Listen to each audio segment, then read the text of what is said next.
friends. Thank you for joining us this evening. I'm your host, Zen Garcia.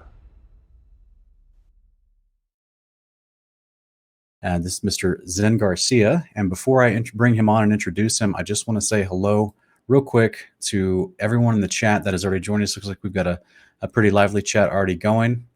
And I just want to say thank you for everyone that showed up tonight to hang out with us and to join us in this discussion. Kingdom Truther, NEG, Franken Beans, Dally Jacobson. Thank you for being here, everybody. Josh Patzek, Coffee Beans, and Josh Hardy said, Donna Flinky. There's quite a few people. I'm scanning through the comments. And Annette Herrera, thank you for being here. Good to see everyone. Jeremiah 1516's back. Andy Pandy's back. And let me see here. Bill Craddock is back. Thanks for joining us. And there's too many for me to go through right off the bat because the chat's been going for a while. But thank you, everyone, for joining us. Please try to, as always, we're going to take periodic breaks throughout. This is a little bit different. Normally, I do the slides and then we'll do Q&A. But this time, in the midst of the discussion that Zen and I are having, we'll stop very briefly to take one or two questions from the audience and then pick back up with the discussion with Zen. So you guys, if you do have a question that you want to get seen, please make sure that it's a full sentence and that it's coherent and that so we know what you're trying to ask. And please put it in all caps so that myself or the other moderators are able to see it quickly from amongst all the other chat conversation, and you have a better chance of it getting asked. So I appreciate everyone for please abiding in that, and that way it'll be much better. So I'm going to bring on Mr. Zen Garcia. And sir, welcome. It's good to have you on Milk and Meat live stream here on Kingdom in Context. Glad to be here. It's a privilege, and I appreciate the invitation. Yeah, you're welcome. And if everyone's not familiar, Zen, you are the owner and executive editor of Sacred Word Publishing, and you're an author and a speaker. I'm a co-owner. My children are involved, and they actually mostly run Sacred Word Publishing. I just kind of do a lot of the writing and editing of the material, but they pretty much run everything. You help them with the content. Yeah. Nice. I just focus on writing books, and so which is what I enjoy doing. And so I'm focused on the research, and they handle the business aspects and all of that. And so really they're the owners.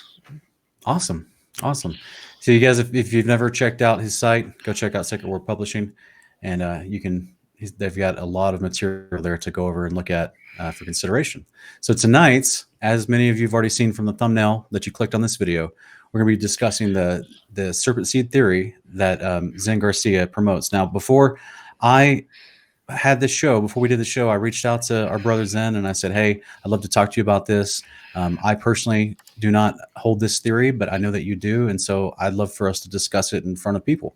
And he agreed. And we both agreed that this is not a salvational issue, but it is an issue that a lot of people talk about amongst the body of believers. And there's a lot of questions about it. So I thought it would be beneficial for everyone for us to actually have the discussion in front of everyone.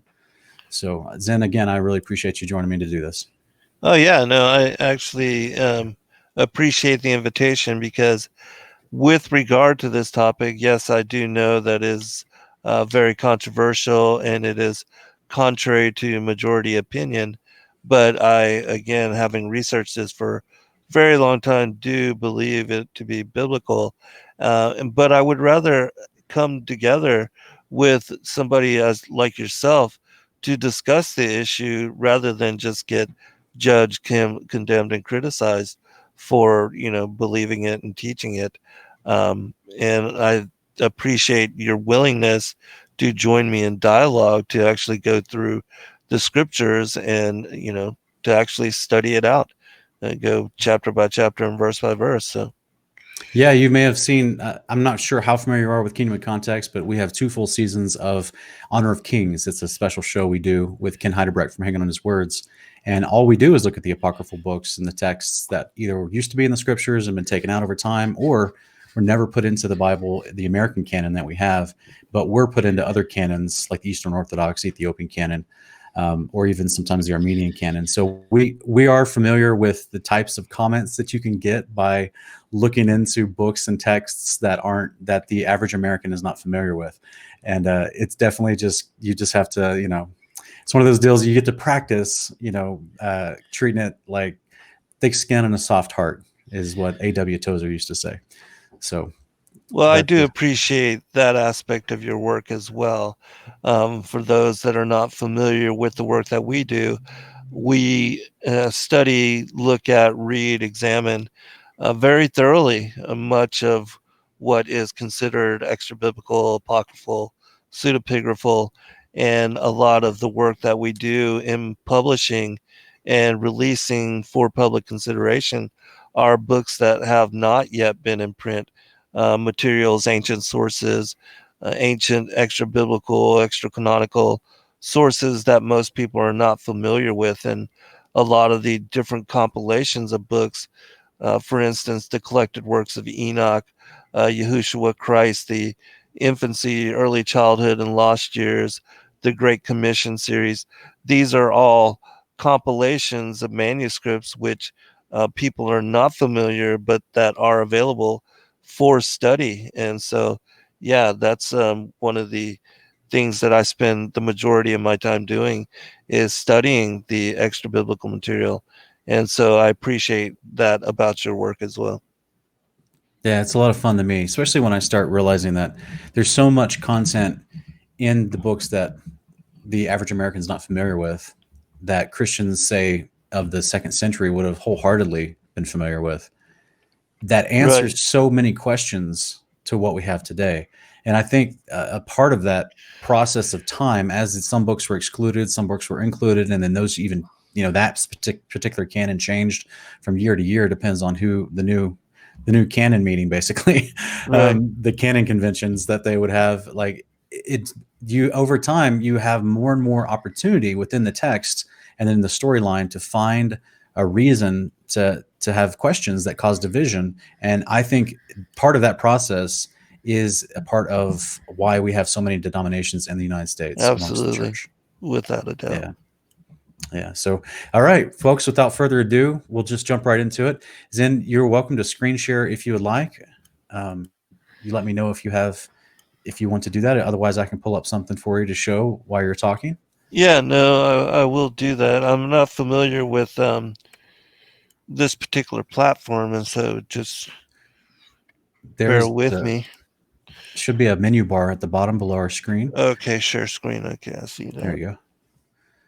And if you're wanting to share any kind of audio, make sure to click the box that says share audio also before you finalize the share screen. I won't be doing that. All right.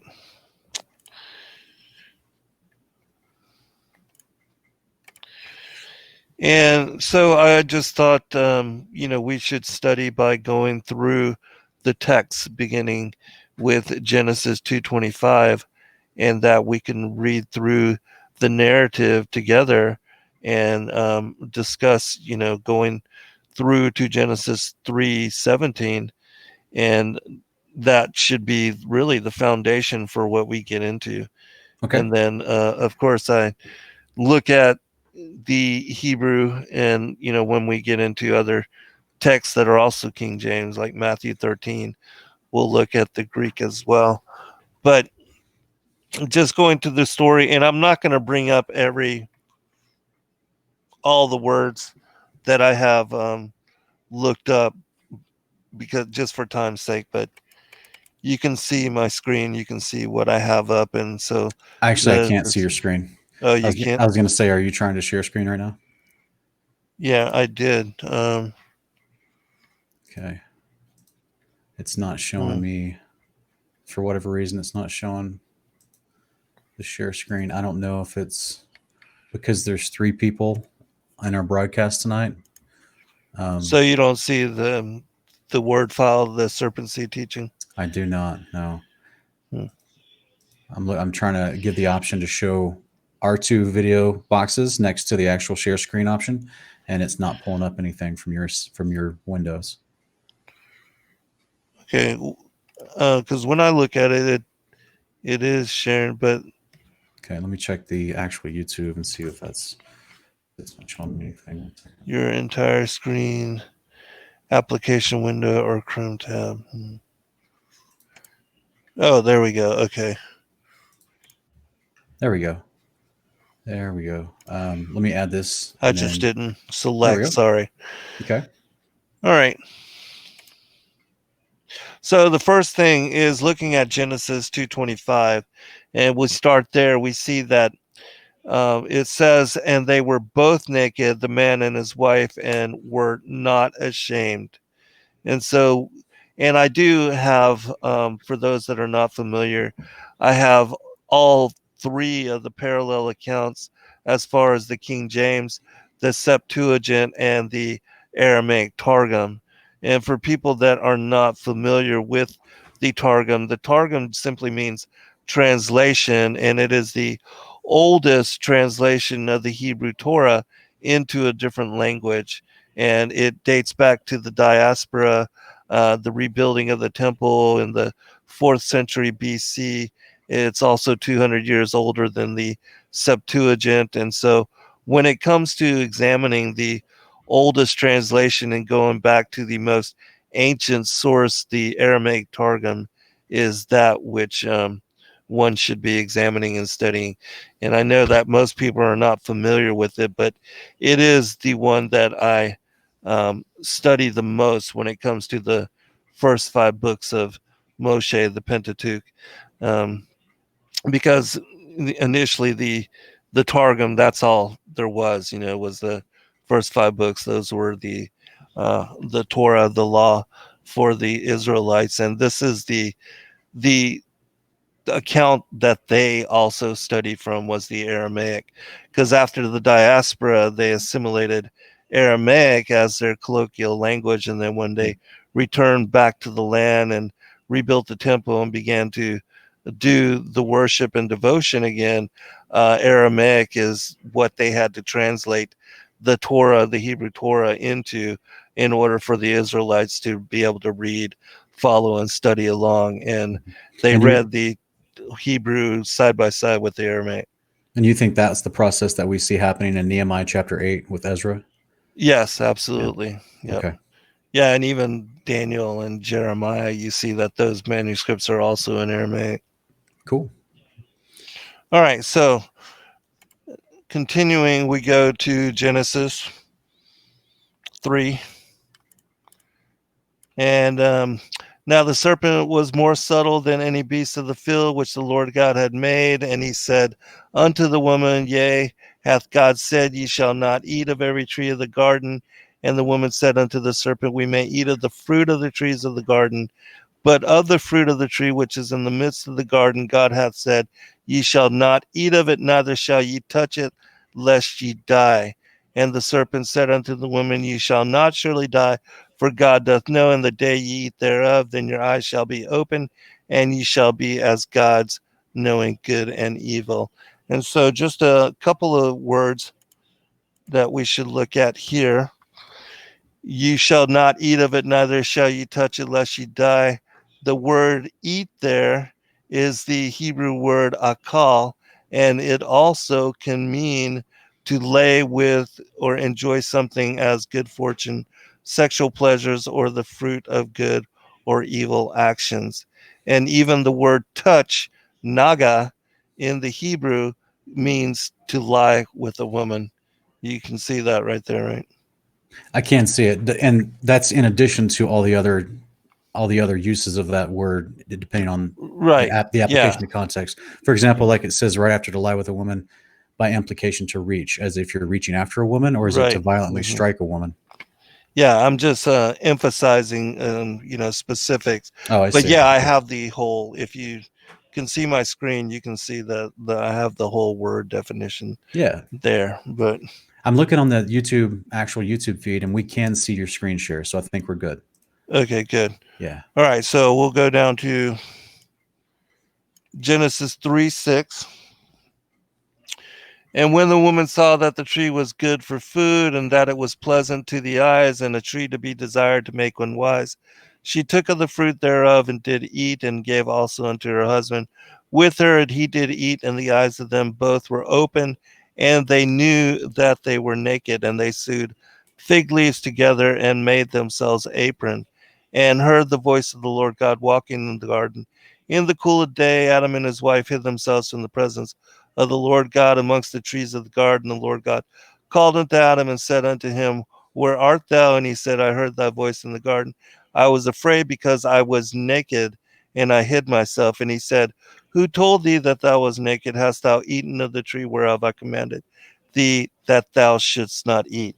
All right, let me speak about what I believe is actually occurring here and how I interpret the story with regard to them eating of this fruit from this tree of the knowledge of good and evil. Initially, I'm sure you're familiar with the primary Adamic literature, the first and second books of Adam and Eve, and how it speaks Yes. about how they were bright-natured beings, and that in the story when they ate they lost basically what was their light vestures, their immortality, and then they transitioned into a bestial form.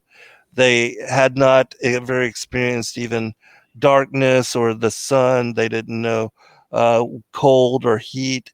They had never eaten anything. They did not even have digestive systems. They had never drank water. And so they were completely immortal in aspect, and they did not know what it was to be in a bestial body.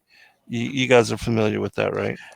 I am familiar with the books of Adam and Eve, and that's actually one of the apocryphal texts that I struggle to get on board with for a variety of reasons. Some of the reasons you mentioned, because of the way of the nature of how Adam and Eve are described in comparison to the what we study as far as the nature of the resurrection bodies that we were promised to receive versus the earthly bodies Adam and Eve were made out of. So that's something that we're actually looking at reviewing on Honor of Kings season 3. But I don't want to give away like an entire 5 or 6 episodes, depending on how we come to the conclusion once we finish studying it line by line. So that's my first initial thought after having read multiple times the books of Adam and Eve and looked through them.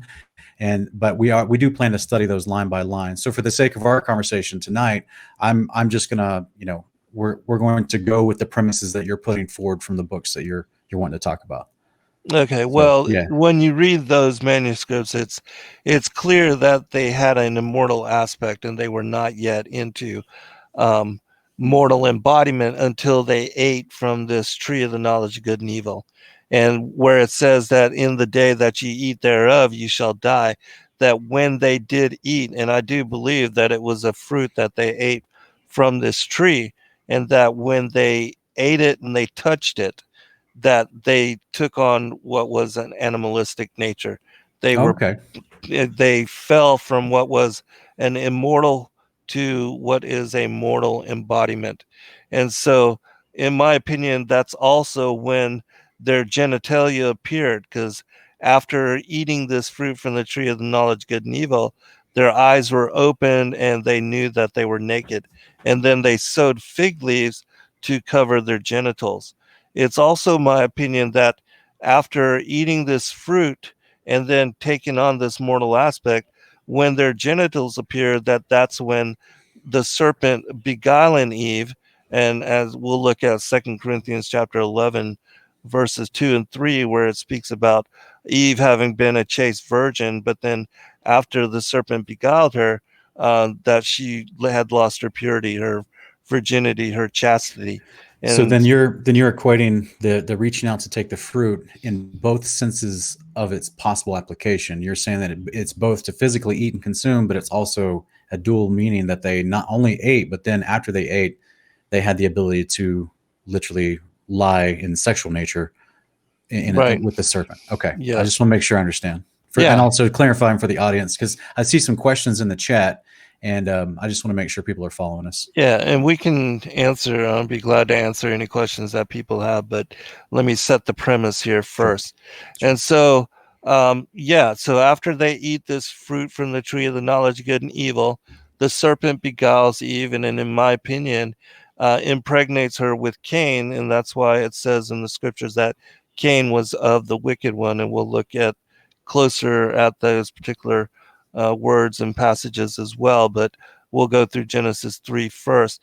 And then when she gave the fruit to Adam to eat, and I believe that act was him repeating what he had seen with the serpent, and that this is when she was impregnated with Abel, and that's why Eve is the mother of all the living. And then when we get to the punishments, which are shortly after these verses, you'll see that God tells the serpent that he's going to put enmity between his seed and her seed.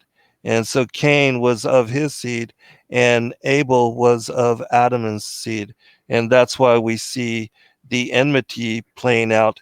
And the curse on the serpent is that there's going to be enmity between their bloodlines.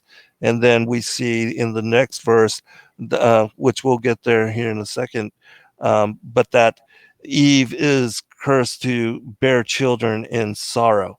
And that's the punishment for her having eaten this fruit, which everybody believes or equates to be an apple. But I believe it to have been like grapes or some kind of cluster of grapes, and also symbolic of some kind of sexual connotation. Because doesn't First Enoch describe it as a cluster of grapes or similar to? Yeah, I believe so. And there's Yeah. also other stories that also describe it as a cluster of grapes as well.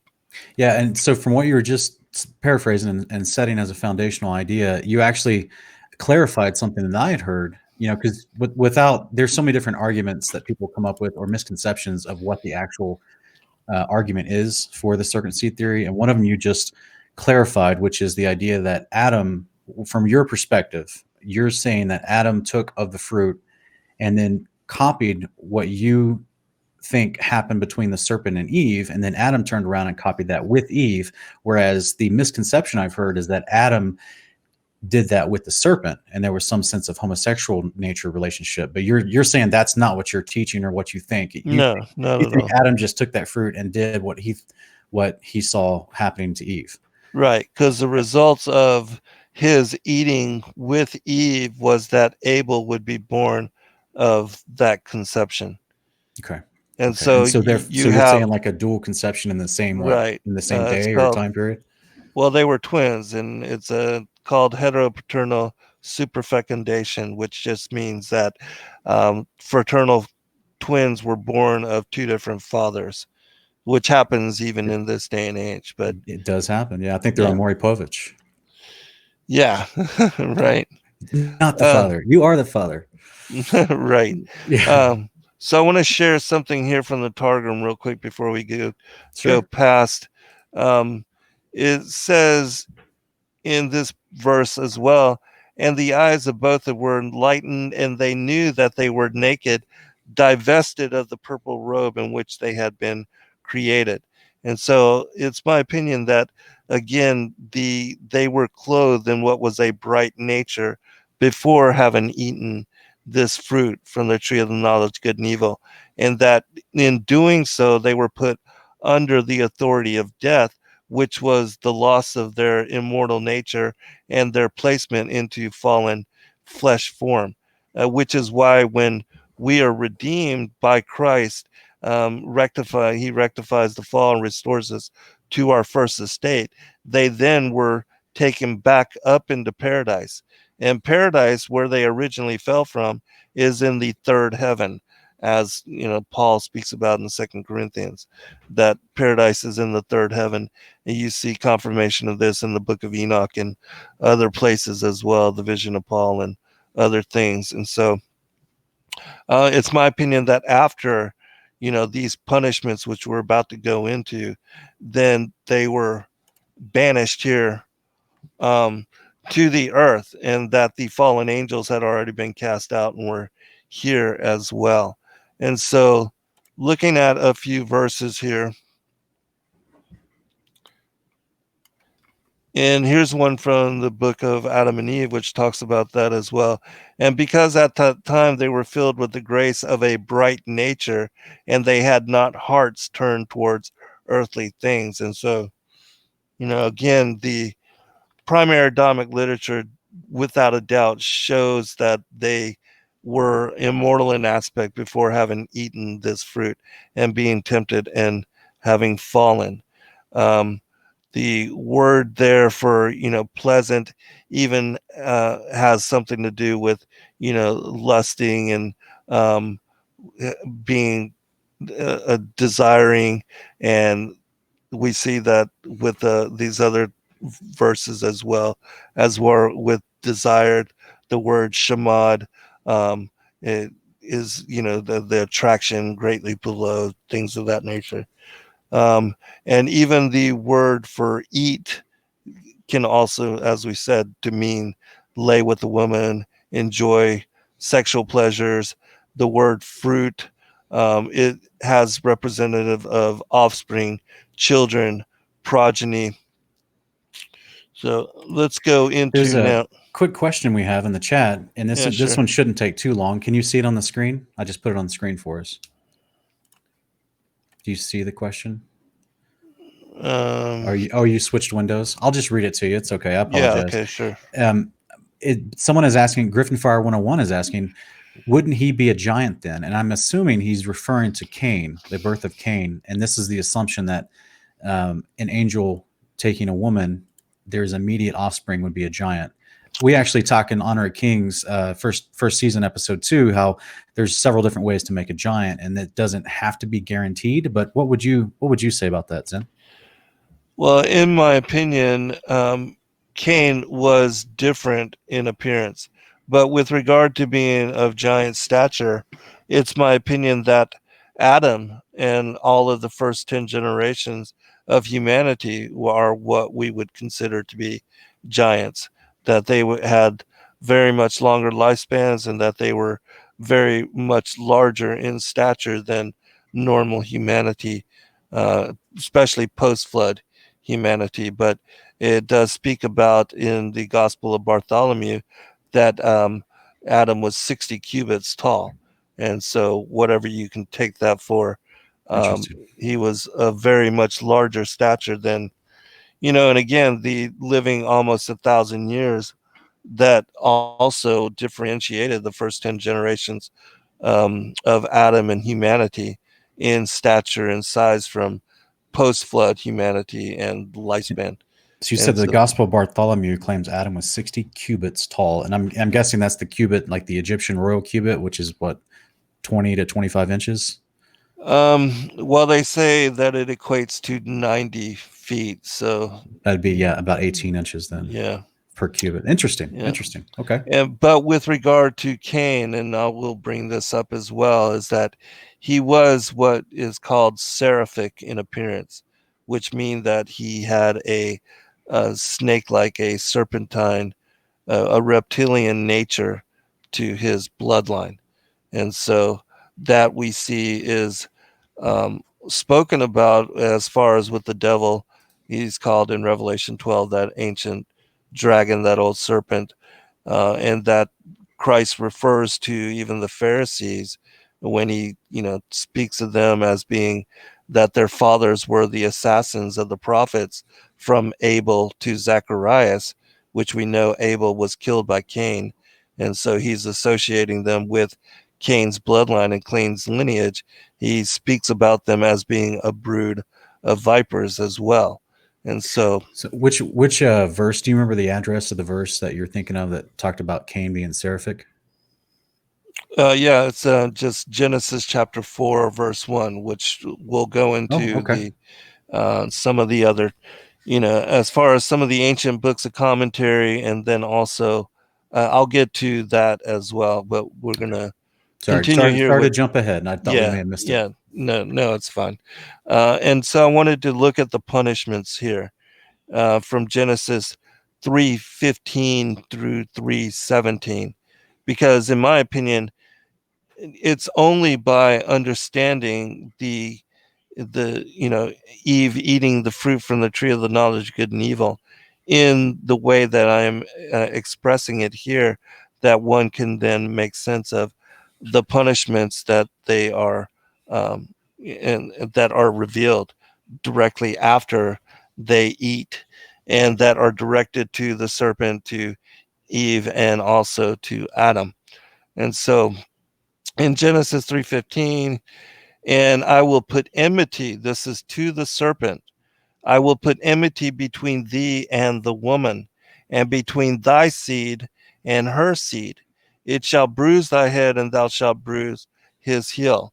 Well, we know that the second aspect of that was a prophecy of Yeshua as far as being the seed of the woman, and that when he was on the cross and crucified, that this prophecy was actually fulfilled in that I believe it was like 1600 years earlier when David had slaughtered Goliath, who without a doubt was serpent seed. He was a hybrid giant.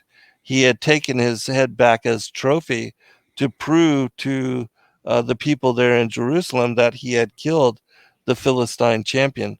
And he then buried Goliath's skull in Golgotha, which means Goliath of Gath, and even the place of Calvary is alluding to a skull and means skull.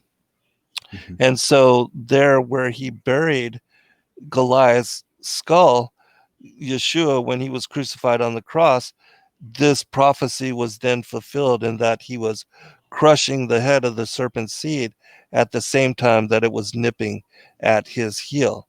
And so, looking at the very next verse, unto the woman he said, I will greatly multiply thy sorrow and thy conception. In sorrow thou shalt bring forth children, and thy desire shall be to thy husband, and he shall rule over thee.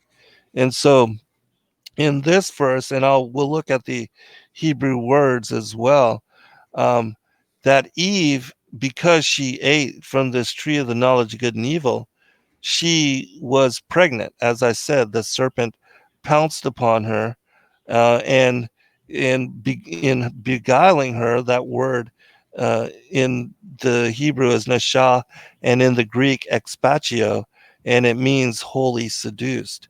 And again, it's my opinion that the serpent impregnated her with Cain, and then Adam, repeating the act with Eve, then impregnated her with Abel. And so that's why we see the enmity between the seed lines being mentioned here, because the fulfillment of this prophecy would be that Cain would murder his half brother Abel. And then we see, again, the punishment for the woman is that she will bear children in sorrow, and that she will bring them forth in conception.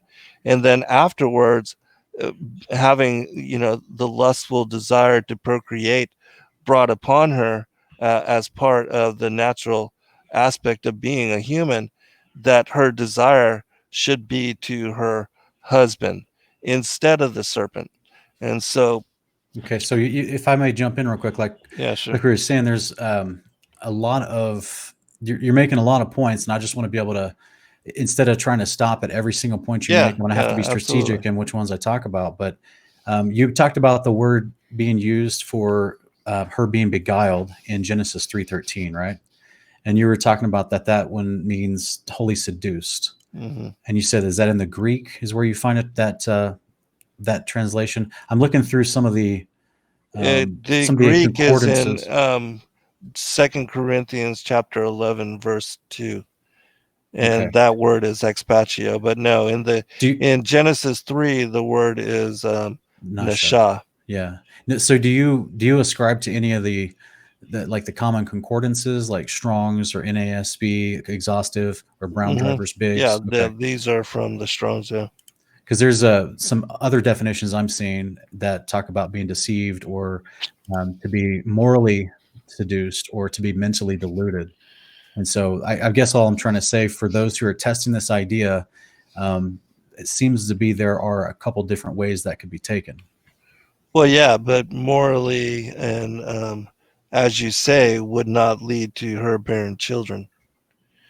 And so Right. the And only that's way that a woman can be sexually beguiled and corrupted and lose her chastity is if she is physically corrupted. And that is what leads to children and offspring and progeny, as these particular words when you go into and you look at the words for seed, and even everything for bringing forth children, everything has to do with progeny. Oh yes, yeah. I was just making sure in the context of Genesis 3 that was the application of that word, because it doesn't speak until Genesis 4 about her actually bearing or bringing forth, through the help of the Lord. Genesis 4:1 that Adam went into her and she conceived. Yeah, but in Genesis 3, after she eats fruit from the tree of the knowledge of good and evil, the prophecy and the results of her eating this fruit is that she is now going to have to bear children in sorrow. And the serpent is told that Cain, who is his progeny, his seed, is going to be at enmity with that of Adam's. And I totally understand, and that's where I was. That would go off of basically the assumption that Adam and Eve were not instructed before this event that they would have children, right? Is that the premise that you're running with? And is they that weren't. When they were created, they weren't supposed to multiply, and they were only told to multiply after they fell and after they sinned? Right. Yeah. No, you're talking about Genesis 1:26 through 28. And those were hominids that were created on the earth, and they were told to be fruitful, multiply, and replenish the earth. But this is not the creation of Adam in Genesis 2:4 through 2:7. Okay, I apologize. So you're actually, I didn't realize this. I apologize. Thank you for helping me understand where you're coming from. So you're talking about the pre-Adamic race theory as well, and that is actually some of the fundamental underpinnings of the conclusions you're drawing for the serpent seed theory as well. So you're saying that Genesis 1 is actually a totally different creation narrative. Genesis 2 is Adam and Eve, and then here we pick up the story in Genesis 3 that connects to Genesis 2. Yeah, because in Genesis 1:26 through 28, they were created as couples and multiple races, and they were created specifically on the earth, and they were told to go forth and to be fruitful, multiply, and replenish the earth. But in Genesis 2:4, you see Adam is a special creation. He's put in the garden of God, which is in paradise, and he has Eve taken out from his side. Completely different creation story. Okay, that's right. Because you said you believe that the Garden of Eden is as where it is today, according to 2 Corinthians 12, 1 through 3. That's in the third layer of the firmament. And as a result, the firmament. Right, above the layer that's above us, up in the third heaven. And so you say it's always been there and it never was on the ground. And so therefore that's the premise you're going with, that Adam was put into that immediately above. And then when he was cast out in Genesis 3:24, how do you address that passage in Genesis 3:24 where it says he was taken out of the garden and taken to the land where he was created? Well, his body was created from the dust from the ground, but it was his spirit that was blown into it. And it does speak about that, like in different manuscripts, but he was taken and placed into paradise after he was created. Sure. I agree with that. Do you factor in the Book of Jubilees into any of your studies? Yeah, I do. I'll mention Jubilees here in a short bit, because in Jubilees, it also speaks about how Sheth, who, if you believe that Cain was their child, he should be the third son. But in the Book of Jubilees, it makes mention of Sheth, whose name is compensation, replacement, and substitution, because Abel was killed by his half brother Cain. He is cited as being the second seed. And so we see that Adam and his children are Abel and Seth, and Cain is not included in his bloodline or genealogy, which is why in Luke chapter 3 you see that Cain is excluded from the genealogy of Christ as well, and that you have his whole bloodline, the first 10 generations, separated from the bloodline of Adam, which is listed in Genesis chapter 5, which we'll get to all of that here in a short bit as well. Okay. All right.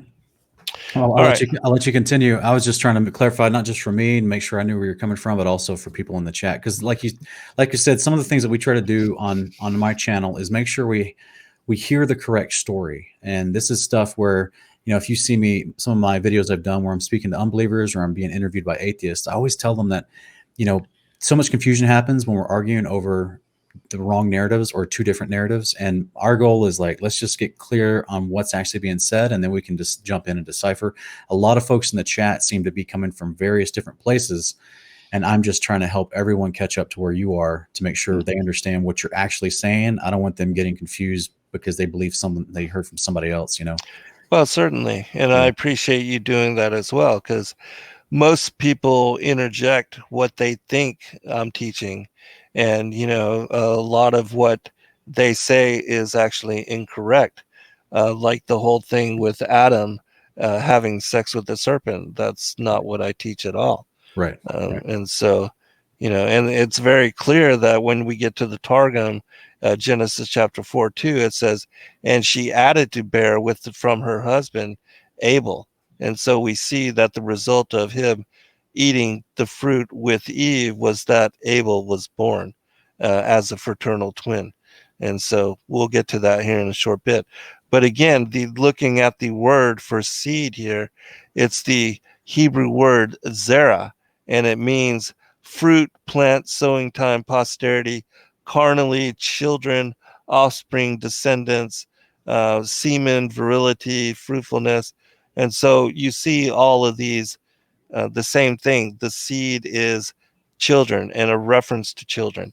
And when we get to the actual Targum passage of that particular verse in Genesis 3:15, not only does it say that God's going to put enmity between thy seed and her seed, but it says thy son and her sons.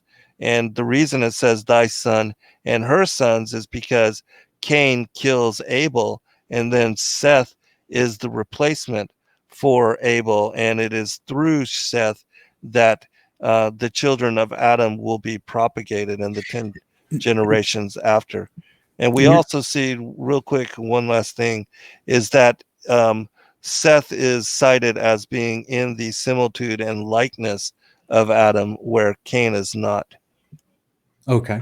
So you referenced the Targum, but you had definitions on the word on the screen there. So I wasn't able to read along from what you were referencing, but you were talking about the seed and from the Zerah definition you gave, and you mentioned the Targum. Were you repeating the Targum from Genesis 3:17 through 24? Well, I'll just bring it up so you can see it. Because I've read the Targum, and I didn't remember it saying the sons. I remember it says from your seed and her seed, and I just want to make sure that I'm following. Yeah, let me go to it. And here it is.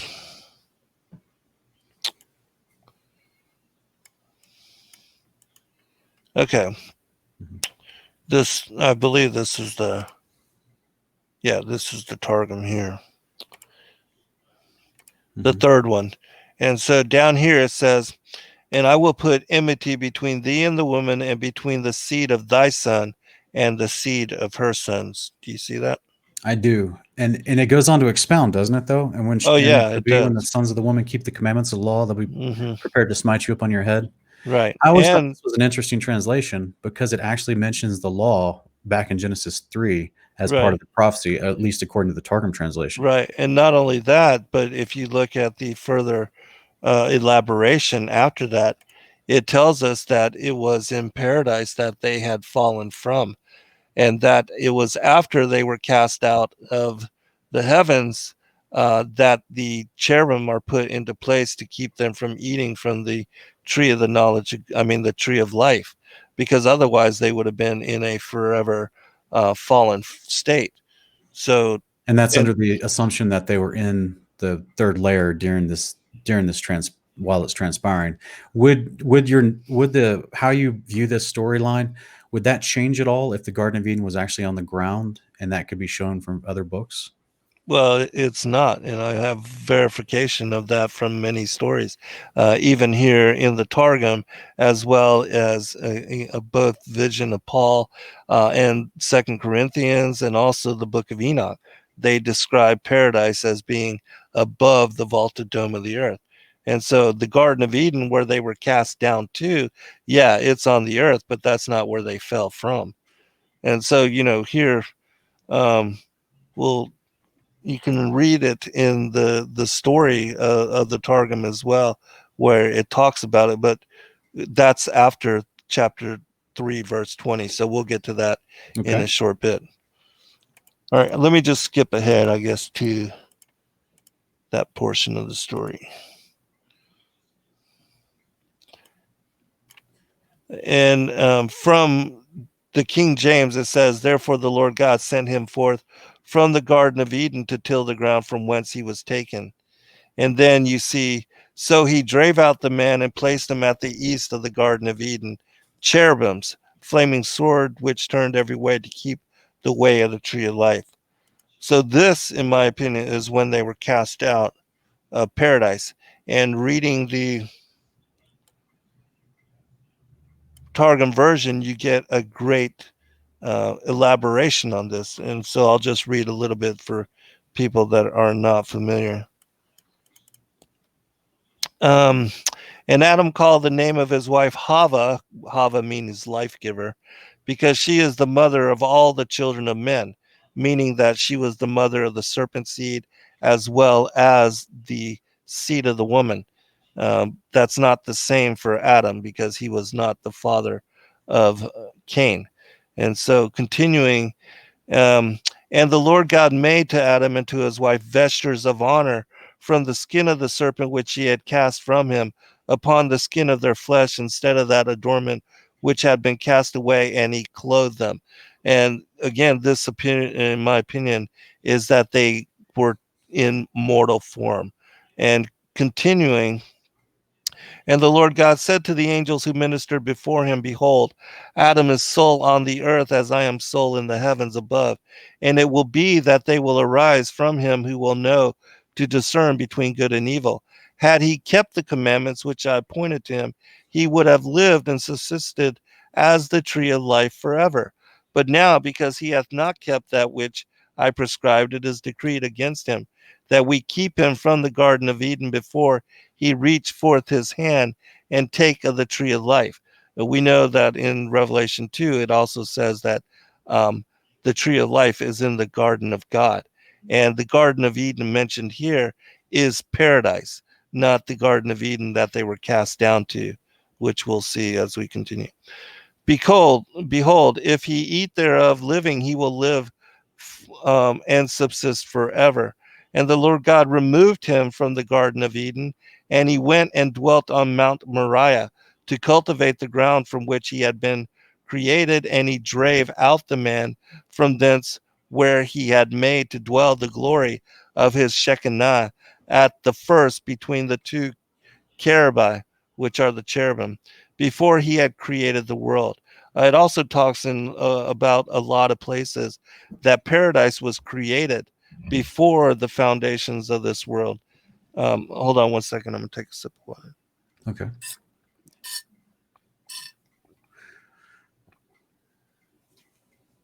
We have some great questions in the chat, guys. Please try to remain. If it's a question that you want us to ask, we're running up on the 48-minute mark here, and if it's a question that you want us to ask here in a few minutes as we get through the basic chapters that he's trying to introduce here, please hold on to your question, put it in all caps, make it sure it's a coherent sentence. That way we can see it and read it easily, and that way you have a better chance of getting it relayed. But someone right now, as a real quick question for me, this is played off of something that I'm seeing going on in the chat, Zen. People are asking if there are commandments in the law of God. So we actually talk about the law of God emphatically on this channel, and we go over the history of it and all the texts and how we teach that it was eternal, that it was the same law of God that's kept in heaven by the Father, His Son, and His angels, Amen. Same as He gave to mankind on the earth. And so I guess the question that would arise from something like that is, according to your interpretation of this idea, if paradise, the garden, was in the third layer of the firmament, and Adam and Eve are up there and they're given commandments, would you think that they're keeping the law of God while they're there? And if so, would that result in a really, really different type of penalty if Eve had committed some sort of cross-species sexual act? They were told to keep the law, but the one commandment they were given, and was to not eat from the tree of the knowledge of good and evil. And the reason they were told not to eat is not because they God did not want them to lose their immortal aspect. And so that was why he told them that in the day you eat thereof you shall die. And that's exactly what happened to them. When they ate from the tree of the knowledge of good and evil, they took on mortal form, and that's when the serpent beguiled Eve and impregnated her with Cain.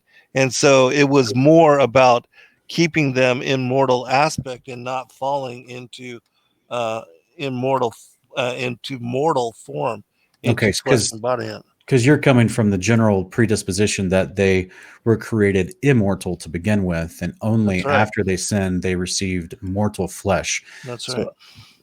I guess the only place, and I don't want to stop you from continuing too much further what you're saying. The only thing that I would struggle with that is the narrative of Genesis 2 that he's created from the dust of the earth.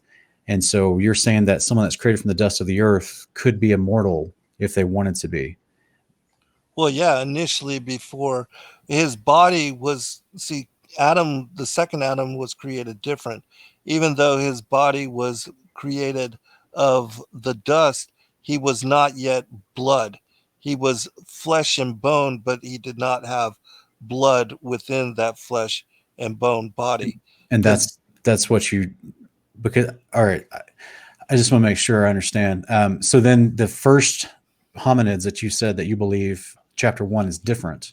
Yeah, those are different. Those were created on the earth, and they were created as couples. And do you think they had flesh or blood? Because honestly, I'm having to get your interpretation of this because I'm not seeing these sentences. They were flesh, body, and blood. Okay.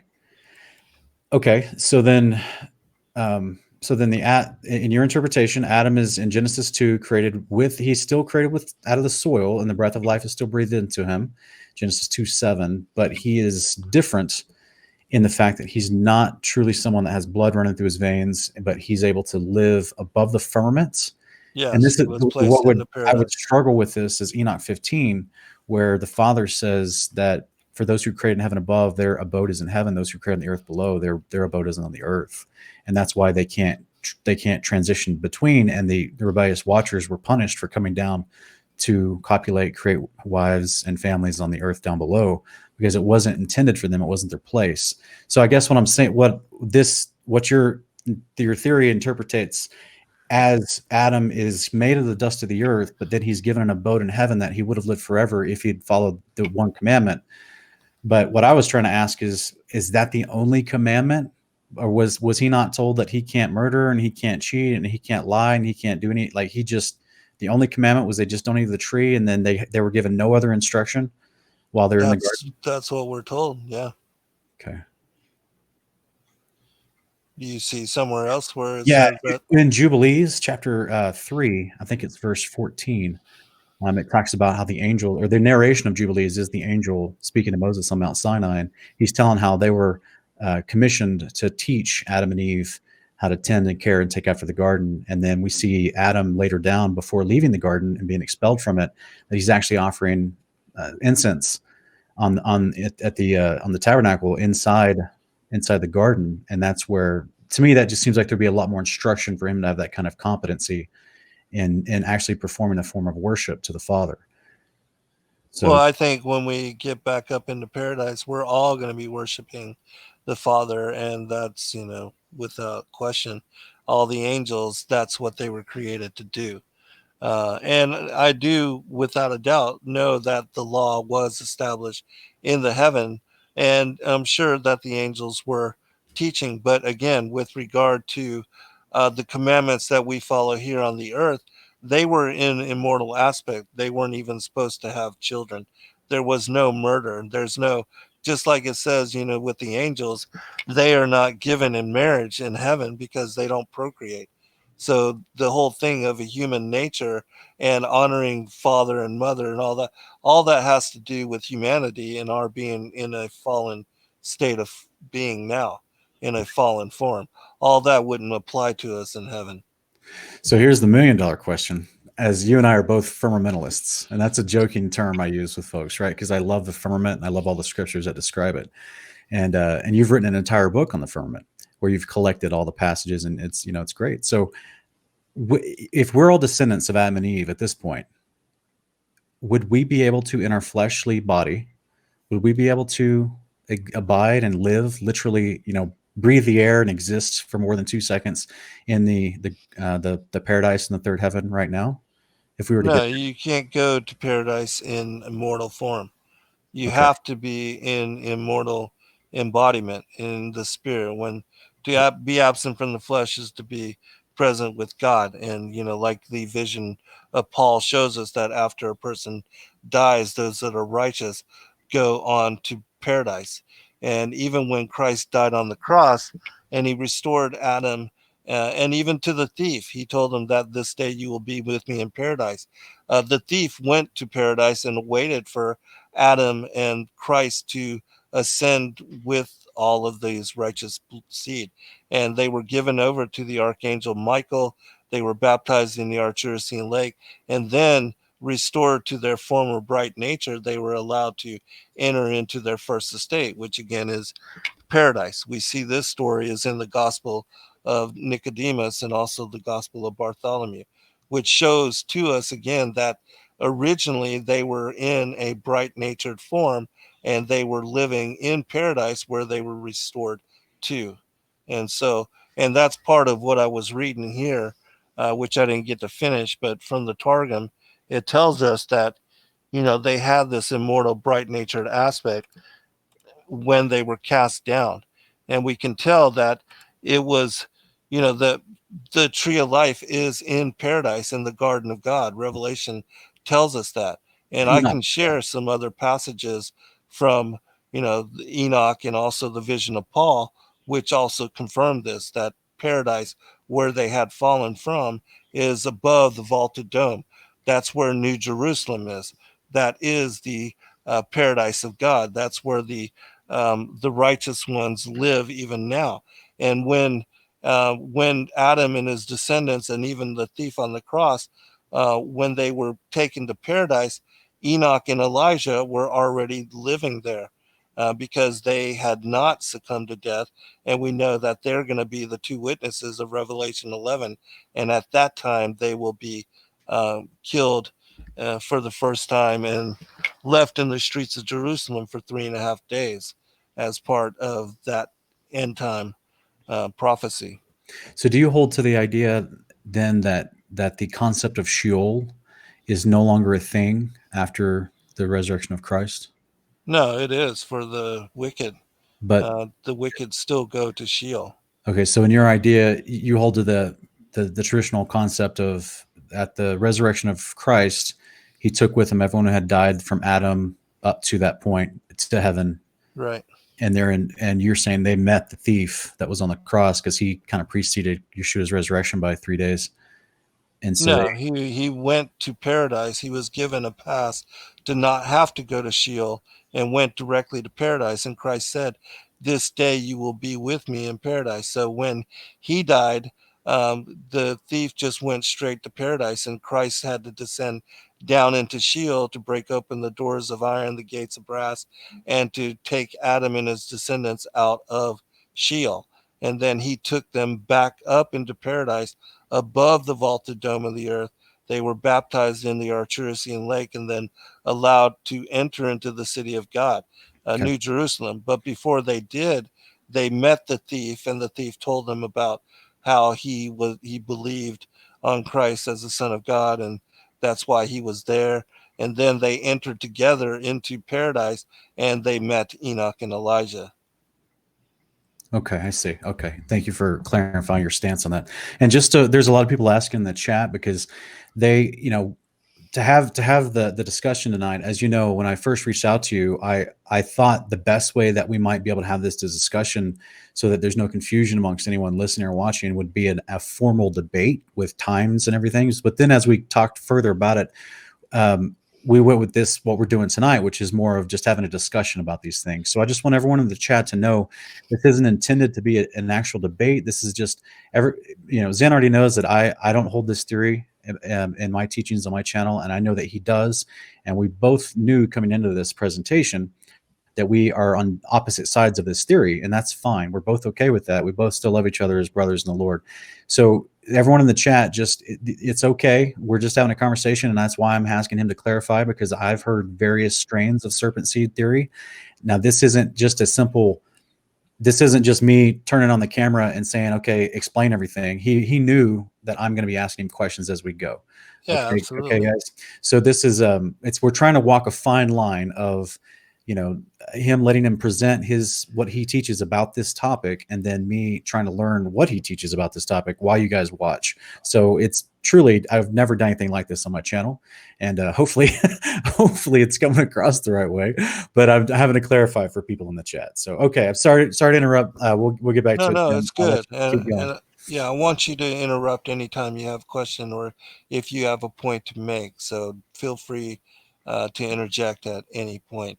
But I just want to finish reading this passage from the Targum, which again shows that there's a distinction between, even though the Garden of Eden here is paradise, they were cast down from paradise to what is the Garden of Eden on earth. And so then it continues. He dwelt out. Well, let me go up one sentence. And the Lord God removed him from the Garden of Eden, and he went and dwelt on Mount Moriah to cultivate the ground from which he had been created. And he drave out the man from thence where he had made to dwell the glory of his Shekinah and the first between the two cherubim or cherubia. Before he had created the world, he created the law. He prepared the Garden of Eden for the righteous, that they might eat and delight themselves with the fruit of the tree, because they would have practiced in their lives the doctrine of the law in this world and have maintained the commandments.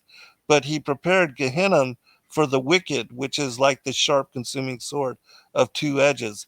In the midst of it, he hath prepared flakes of fire and burning coals for the judgment of the wicked, who rebelled in their life against the doctrine of the law. To serve the law is better than to eat of the fruit of the tree of life, the law which the word of the Lord prepared, which we know that's Christ, that man in keeping it might continue and walk in the paths of the way of the life in the world to come. And there's a whole nother version of this from the Jerusalem Targum, but I'm not going to go into that. But I wanted to bring up one other thing really quickly, because you had asked about the law. And here in the Legends of the Jews, it talks about, in the beginning, 2,000 years before the heaven and the earth, 7 things were created. The Torah written with black fire on white fire and lying in the lap of God. The divine throne erected in heaven, which later was over the heads of the Hayot, which are the cherubim in Ezekiel chapter 1. Paradise on the right side of God, hell on the left side. The celestial sanctuary directly in front of God, having a jewel on its altar graven with the name of the Messiah, and a voice that cries loud, "Return, ye children of men." And so, you know, I'll just Do you think that word hell being used in that first paragraph, is that referring to Gehenna or Sheol? Sheol. Interesting.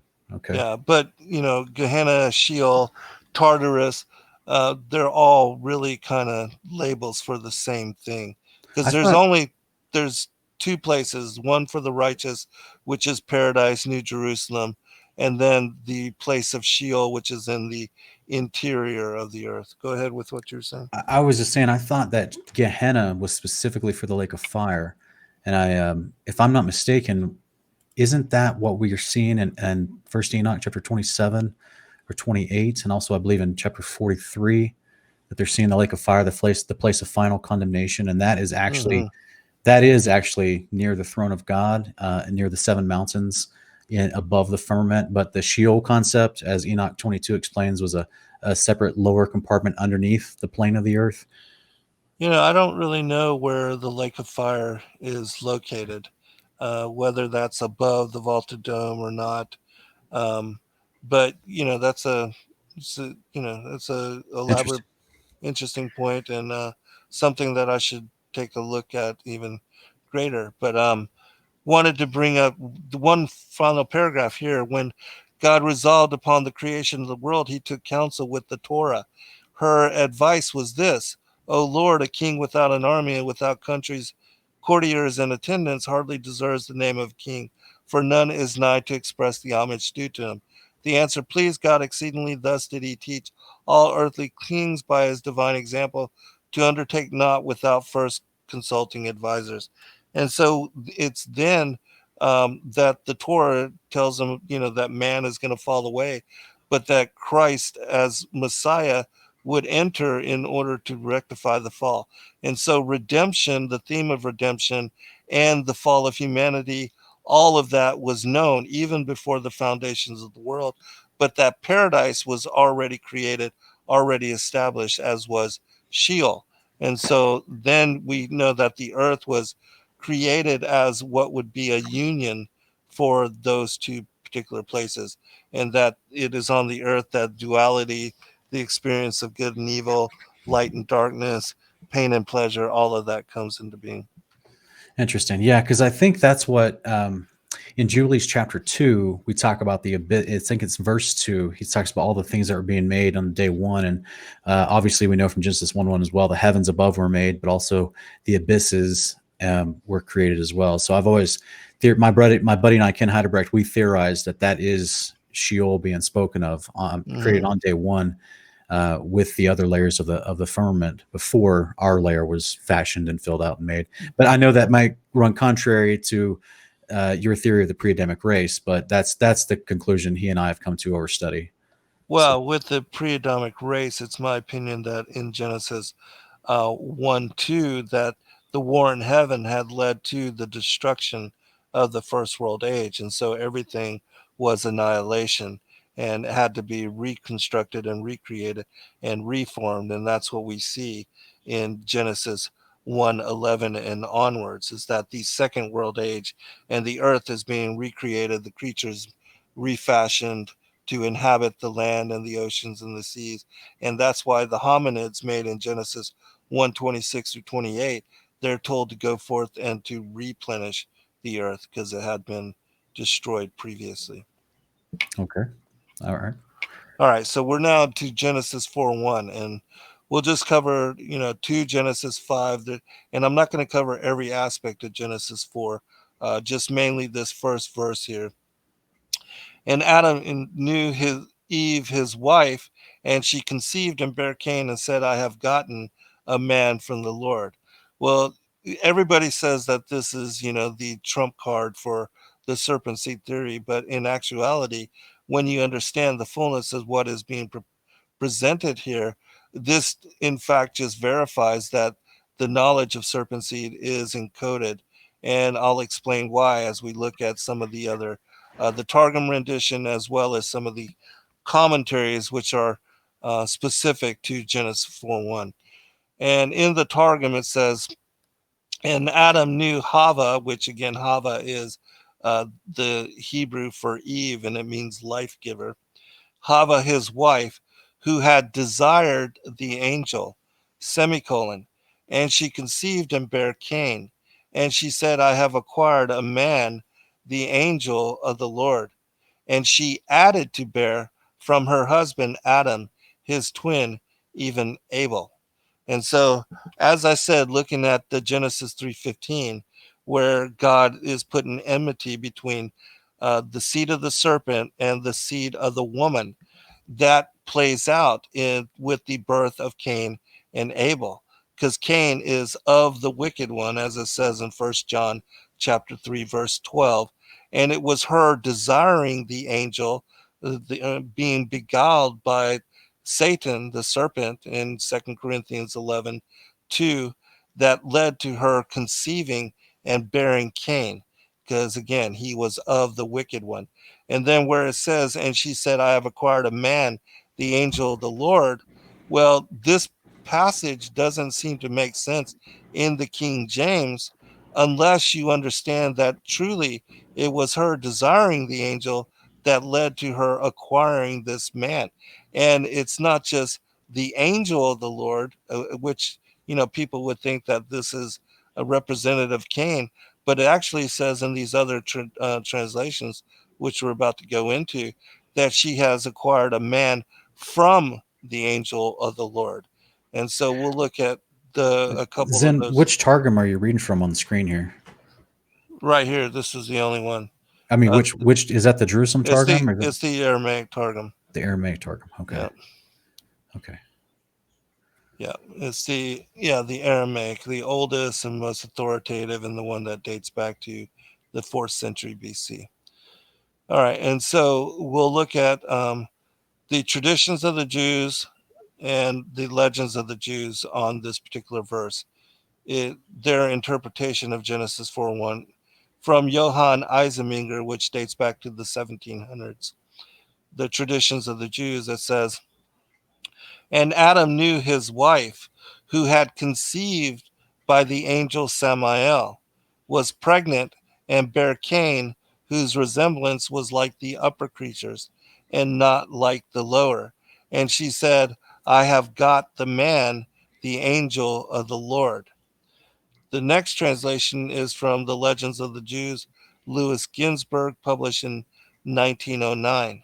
He says, Cain's descent from Satan, who is the angel Samael, was revealed in his seraphic appearance. At his birth, the exclamation was wrung from Eve, I have gotten a man through an angel of the Lord. And so, looking at all of these verses, and then even in the Targum in Genesis 3:6, where it speaks about the serpent because of his subtlety that he deceived Eve.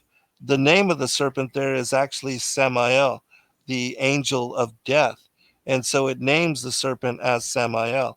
And it is actually in these two other translations that Samael is said to be the father of Cain as well. He is the angel of death, the viper of God. And that's it. And which translations? In the traditions of the Jews, Okay. you should Okay. see it on the screen. I do see it. I thought you were referring when you say the word And translation. I think you're talking about an actual text. interpretation. No, Okay. these are actual what they, as far as they interpret the Genesis 4:1. When you look at these particular passages, it is Genesis 4:1 that they're speaking about. I understand that. Yeah. But they're That's not different language translations. No. Okay. I'm just trying to, again, as always, just make sure the audience knows the words that we're using. And I just, because most people, when they hear the word interpretation or the word translation, they think two different things. And they think a translation is like an authoritative version of the scriptures as opposed to an interpretive writing and commentary. So that's where I just want to make sure people understand. That's all. And actually the Targum is a translation, which, as I said, the word Targum in Aramaic just means translation, and it was the Aramaic translation of the original Hebrew Torah. And so, again, in my opinion, looking at and understanding this verse and what's being revealed, even in the King James, you find that it is encoded that, this passage that is left out of the King James, who had desired the angel, it was her desiring the angel because she was tempted by Satan, beguiled by Satan, that led to the conception and the bearing of Cain. And that's, again, why he was of the wicked one.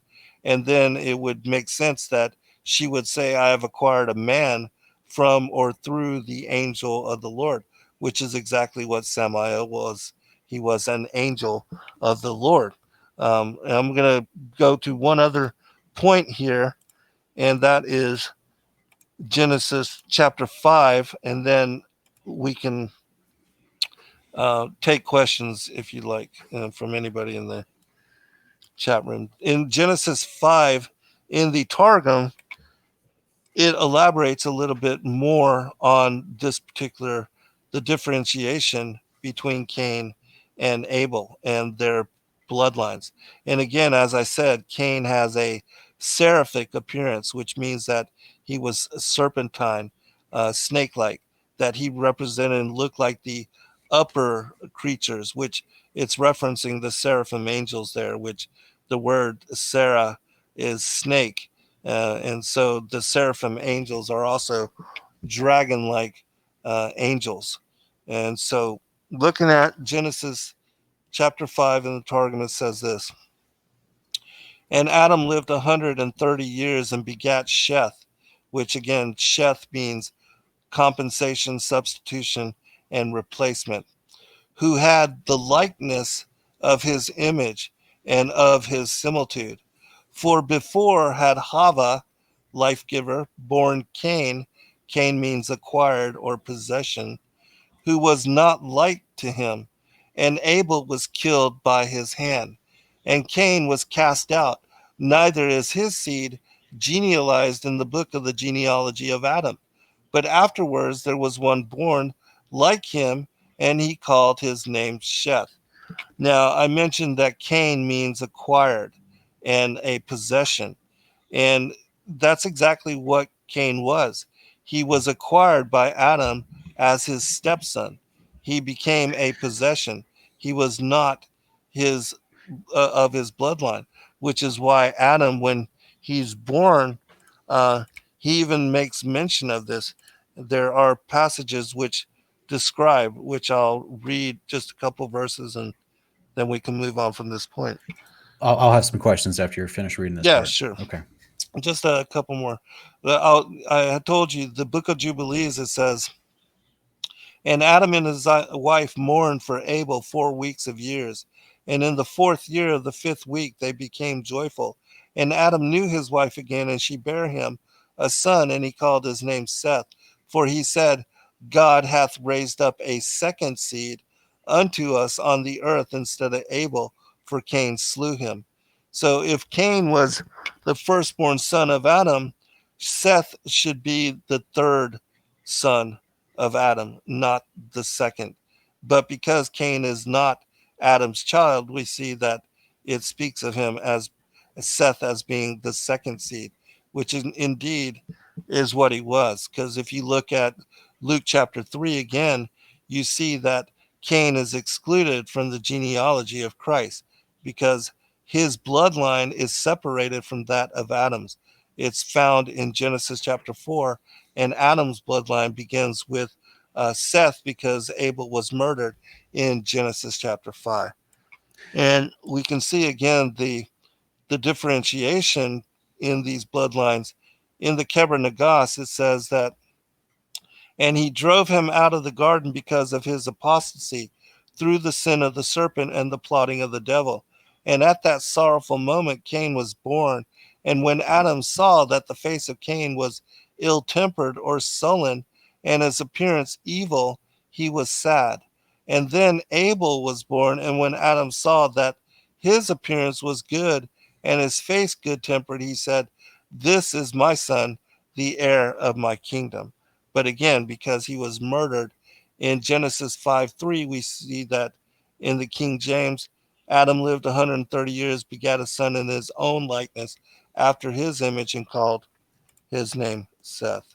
Now, you mind if I jump in with some questions? No, please. Go ahead. Okay. So you were talking about you've already scrolled past it now. I apologize. No, I can go it. Some of the things you were mentioning, the points above, where you're dissecting the idea of Jubilees 4:1, also 4:7, how this Jubilees 4, I'm going to say Genesis 4:1 and Jubilees 4:7, and the idea that Seth is mentioned as the second seed of Adam, because in your interpretation of what that means, you're thinking that's to say Cain wasn't originally his, Abel was his, and therefore that's why Seth is being called the second.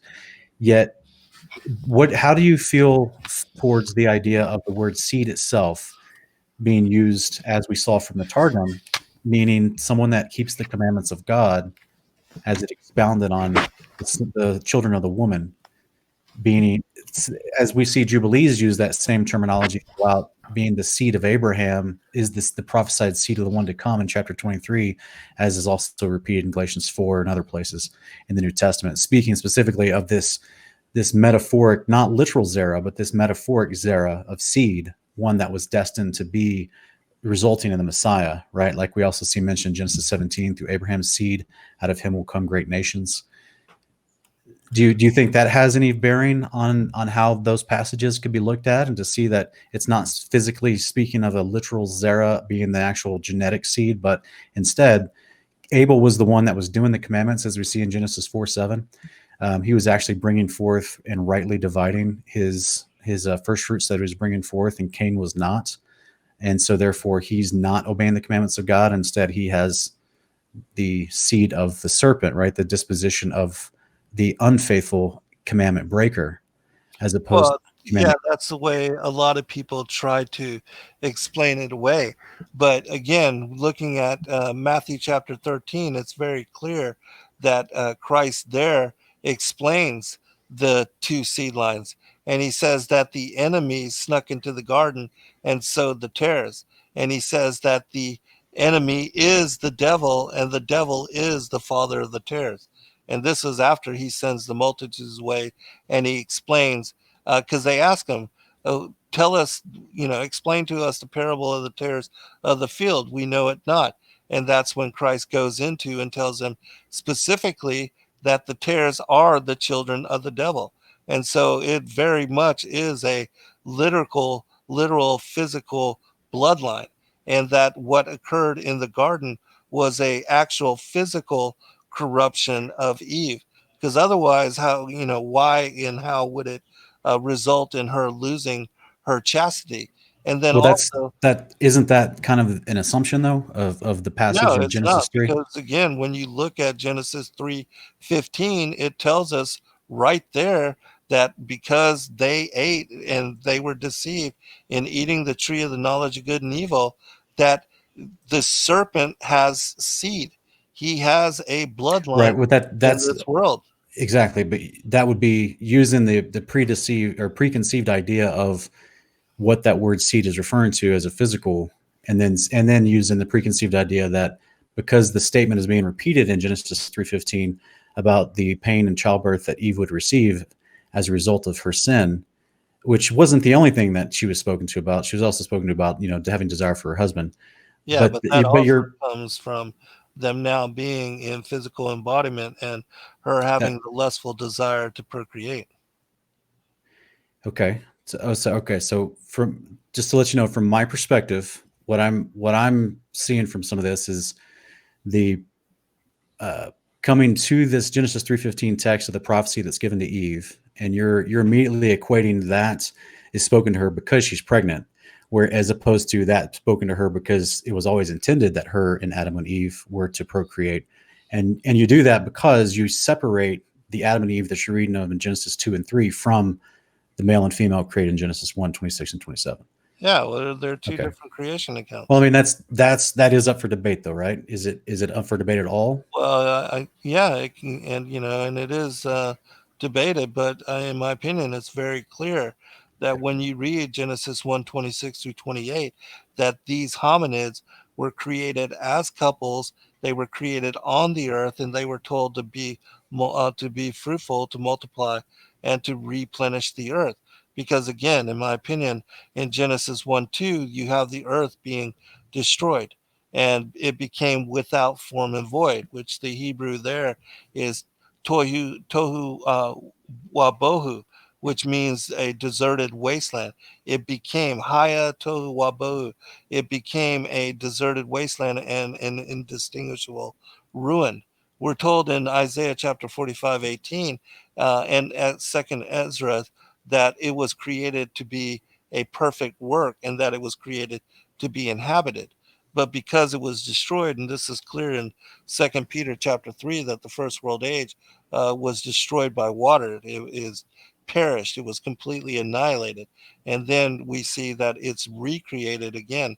And these hominids, as well as all the creatures mentioned in the story leading up to what is the Genesis chapter 2, 4 through 7 creation of Adam, and this Adam was placed into paradise. It's a different creation account completely. Okay, so basically, what I'm gathering from this, and this is what I have heard, I just want to make sure because my biggest thing is like we just don't want to slander anybody. Our ministry is slandered all the time by people that hear little snippets of what we talk about, and then they run and start saying we're teaching crazy stuff. And so, I don't want you to be slandered, and I want to make sure you have a chance to state fully the foundations of where you're laying your case, because I've heard you talk about this not just in your personal videos, but also your joint broadcasts with other presenters. And So basically, what I'm hearing is that there is a significant part of the foundation of your serpent seed theory that is based upon the pre-Adamic race theory. Is that accurate to say? No, So the if you took out, pre-Adamic race is something completely separate well, that's from why Adam I and was Eve. asking Genesis 3. It seems that where you're getting some of the you're coming to the text with some preconceived ideas about what you think Genesis 3:15 is implying or saying, and what you think the Adam and Eve of Genesis 2 is different from Genesis 1. That is based upon the pre-Adamic race theory, right? Well, it is different, and anybody that reads and studies, it's pretty clear. Okay. Even my friend Gary Wayne, and when I was doing shows with David Carrico, we talked about this in great detail.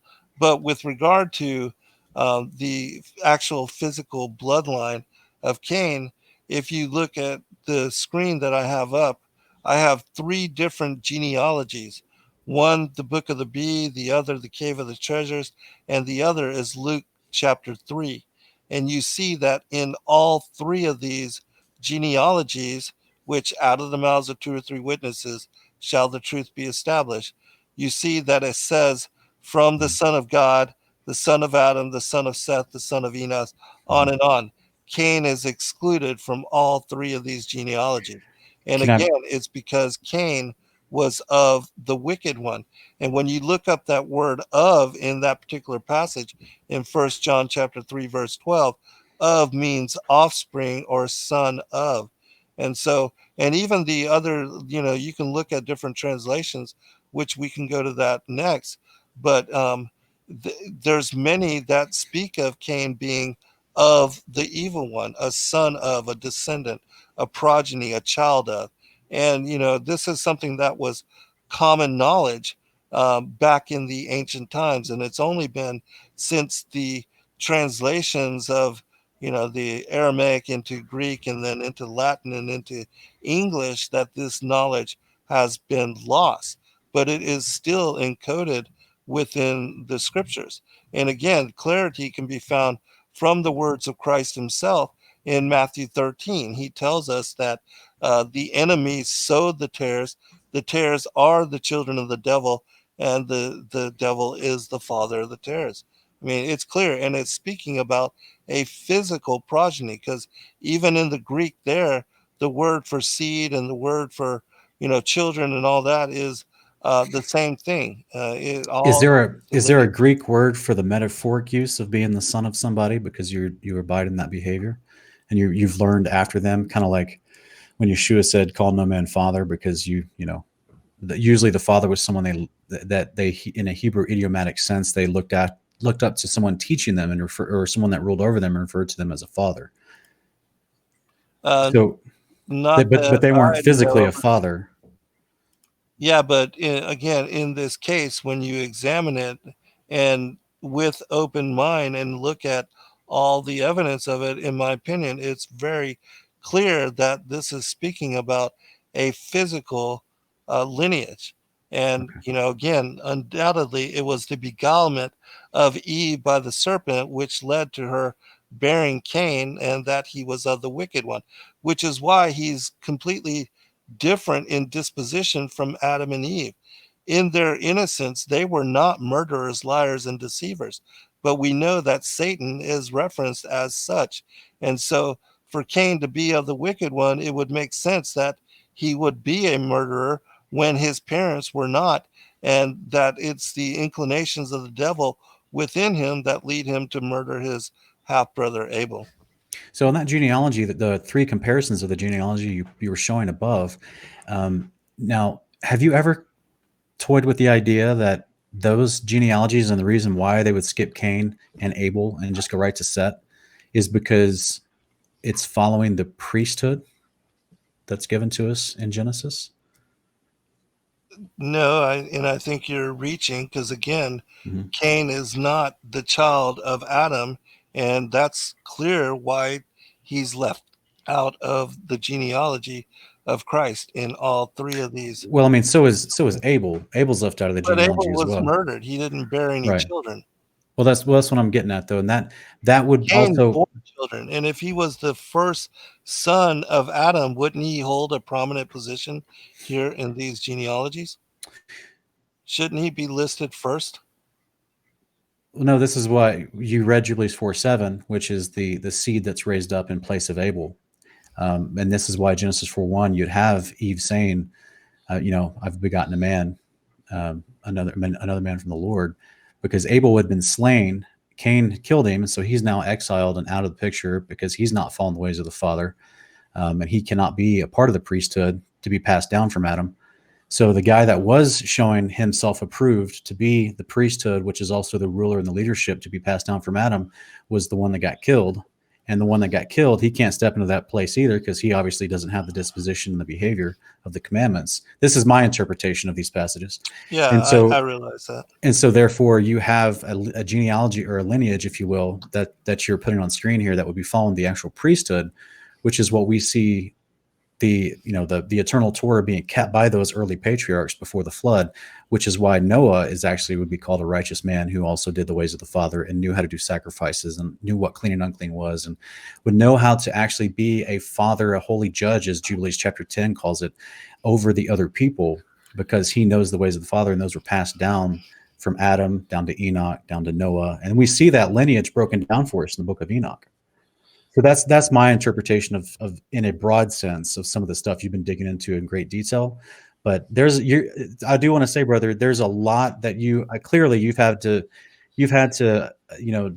defend this teaching from so many angles. I can tell that, because you have so many angles that you're addressing, and I know people give you a hard time for it. So that's why I'm letting you explain your side of it and go through the different angles that you want to present tonight. And like I said, that we had already talked about doing a part 2, because I think there is a lot to go through and there's a lot of angles that you have to cover, so again, I want to thank you for coming on and being willing to cover them with me, because even though I'm not convinced yet, but I know you have a lot more you want to go through. Is that correct? Well, yeah, of course. Because again, there's so much, and I personally think you're tap dancing around and ignoring a lot of the information. But that's okay, because a lot of people. I think where we would disagree fundamentally is some of the information you're providing is from books that I would never consider authoritative, but that's where we would personally disagree on which apocryphal text or pseudepigraphal text that would be considered authoritative.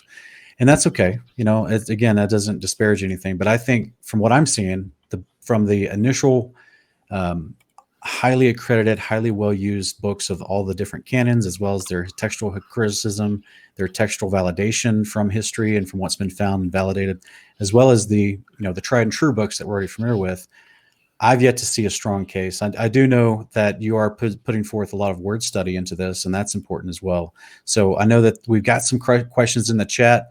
Do you want to take a couple of those before we? Yeah, continue? We can. I want to cover one other thing before we do this, because you're saying that I'm taking this from other sources, but again, let's look at just 2 other things really quickly.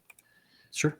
And that has to do with Matthew, chapter 13, which I'll go into something else really quickly first. Sure. And because this, again, it's undeniable. And when you look at it, this is from Matthew 23, and there's also the same thing in Luke. It says,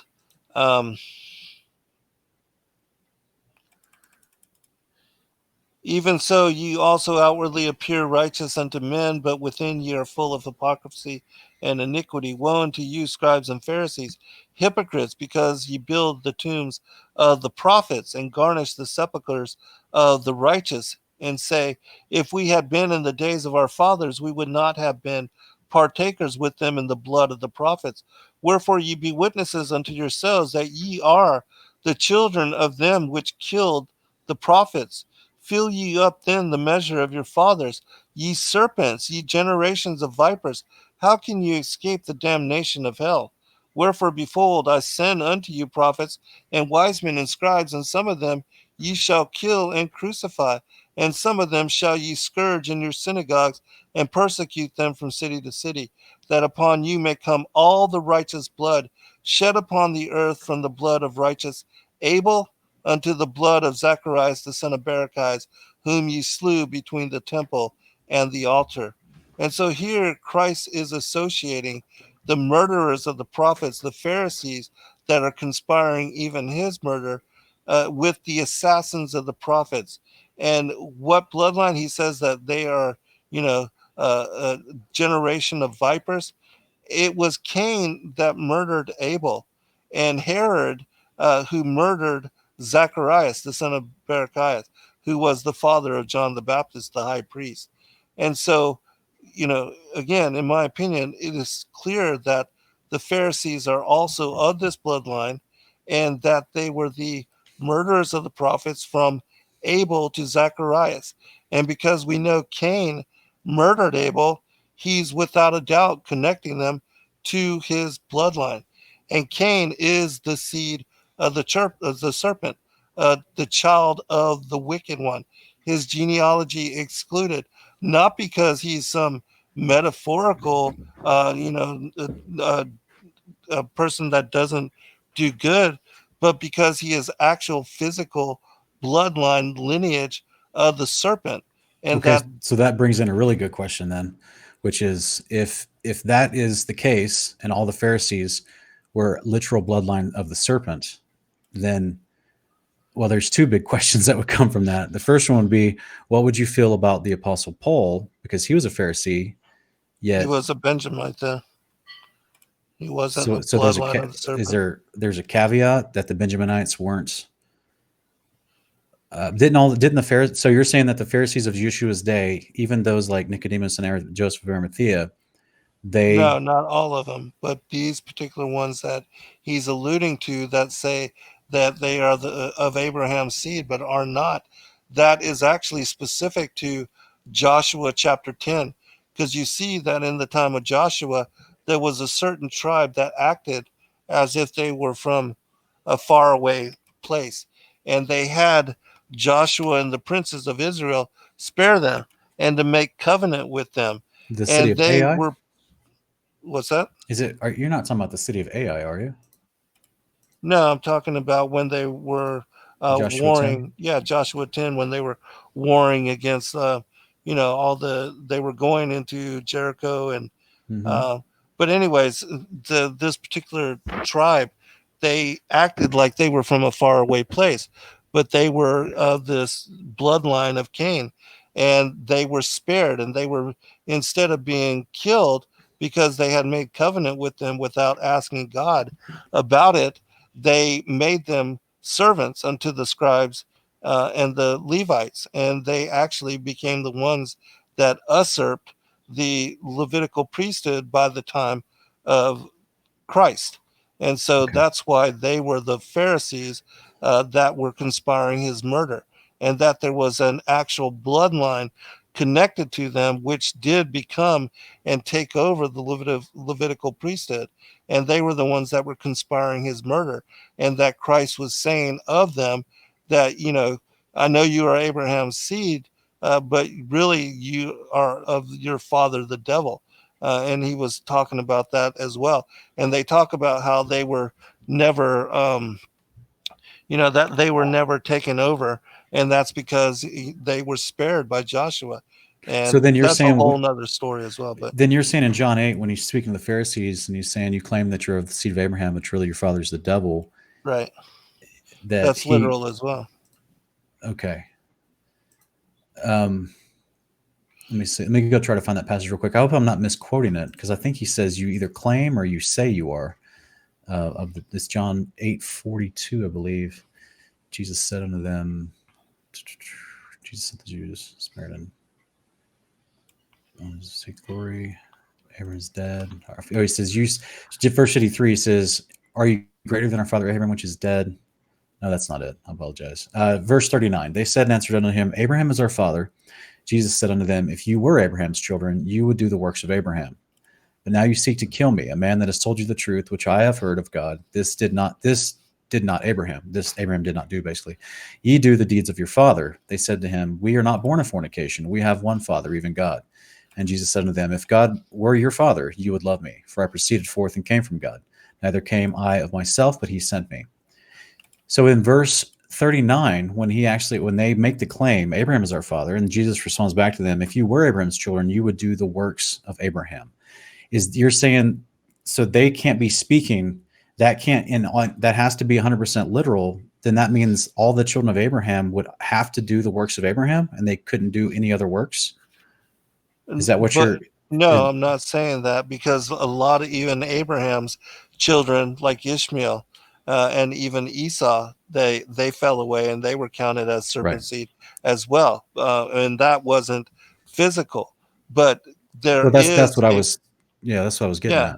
Was yeah, that it doesn't have to literally be physical, because if they could truly be born of Abraham, like we saw Esau, but he doesn't remain in the behavior of Abraham, Isaac did, and right, then and he was the seed of promise. But again, there is a literal physical bloodline of the devil, and we are told that here in Matthew 13, which I'll read this and then we can take your questions, because I know we're quickly coming up on the end of the show. But in Matthew 13, and I would recommend people read the entire thing, because I'll just read two sections, because both of these are very important. Okay. Another parable put he forth unto them, saying, The kingdom of heaven is like unto a man which sowed good seed in his field. But while men slept, his enemy came and sowed tares among the wheat, and went his way. But when the blade was sprung up and brought forth fruit, meaning that the children were born, then appeared the tares also. So in this story, Christ is telling us that when the children were born, the tares appeared amongst them. And so the servants of the householder came and said unto him, Sir, didst not thou sow good seed in thy field? From whence then hath it tares? He said unto them, An enemy hath done this. The servants said unto him, Wilt thou then that we go and gather them up? But he said, Nay, lest while ye gather up the tares, ye root up also the wheat with them. Let both grow together until the harvest. And in the time of the harvest I will say to the reapers, Gather ye together first the tares, and bind them in bundles to burn them, but gather the wheat into my barn. We know at the end of days there's going to be a harvest, and there's going to be a separation, the righteous with the wicked. And even though, yes, that is metaphorical as well, there is still physical bloodline connections to this story, which is why, again, Christ tells us that an enemy is the reason why the tares appeared amongst the wheat.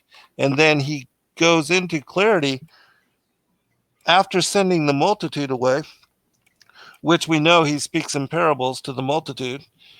Then Jesus sent the multitude away and went into the house, and his disciples came unto him, saying, Declare unto us the parable of the tares of the field.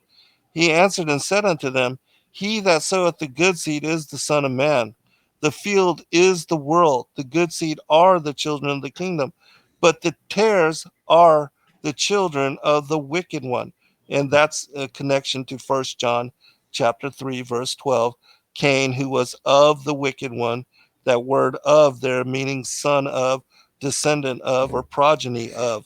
And then continuing, the very next line, the enemy, which that's a reference back to the parable of the kingdom that we just read, the enemy that sowed them is the devil. The harvest is the end of the world, and the reapers are the angels. As therefore the tares are gathered and burned in the fire, so shall it be in the end of the world. The Son of Man shall send forth his angels. They shall gather out of his kingdom all things that offend and them which do iniquity, and shall cast them into a furnace of fire. There shall be wailing and gnashing of teeth. Then shall the righteous shine forth as the sun in the kingdom of their Father. And then, just to reiterate, he explains it one more time to the apostles. He says, Again, the kingdom of heaven is like unto a net that was cast into the sea, and gathered of every kind, which when it was full drew to shore, and sat down and gathered the good into vessels, but cast the bad away. so shall it be at the end of the world. The angels shall come forth and sever the wicked from among the just, and shall cast them into the furnace of fire. There shall be wailing and gnashing of teeth. And and then, he says, have you understood all these things? They say unto him, yea, Lord. And so they finally got it.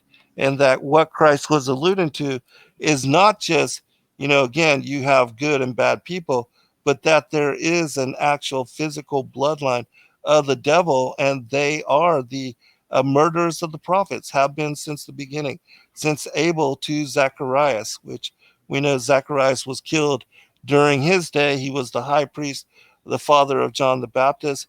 And, again, the enemy that sowed them is the devil. I mean, it doesn't get clearer, in my opinion.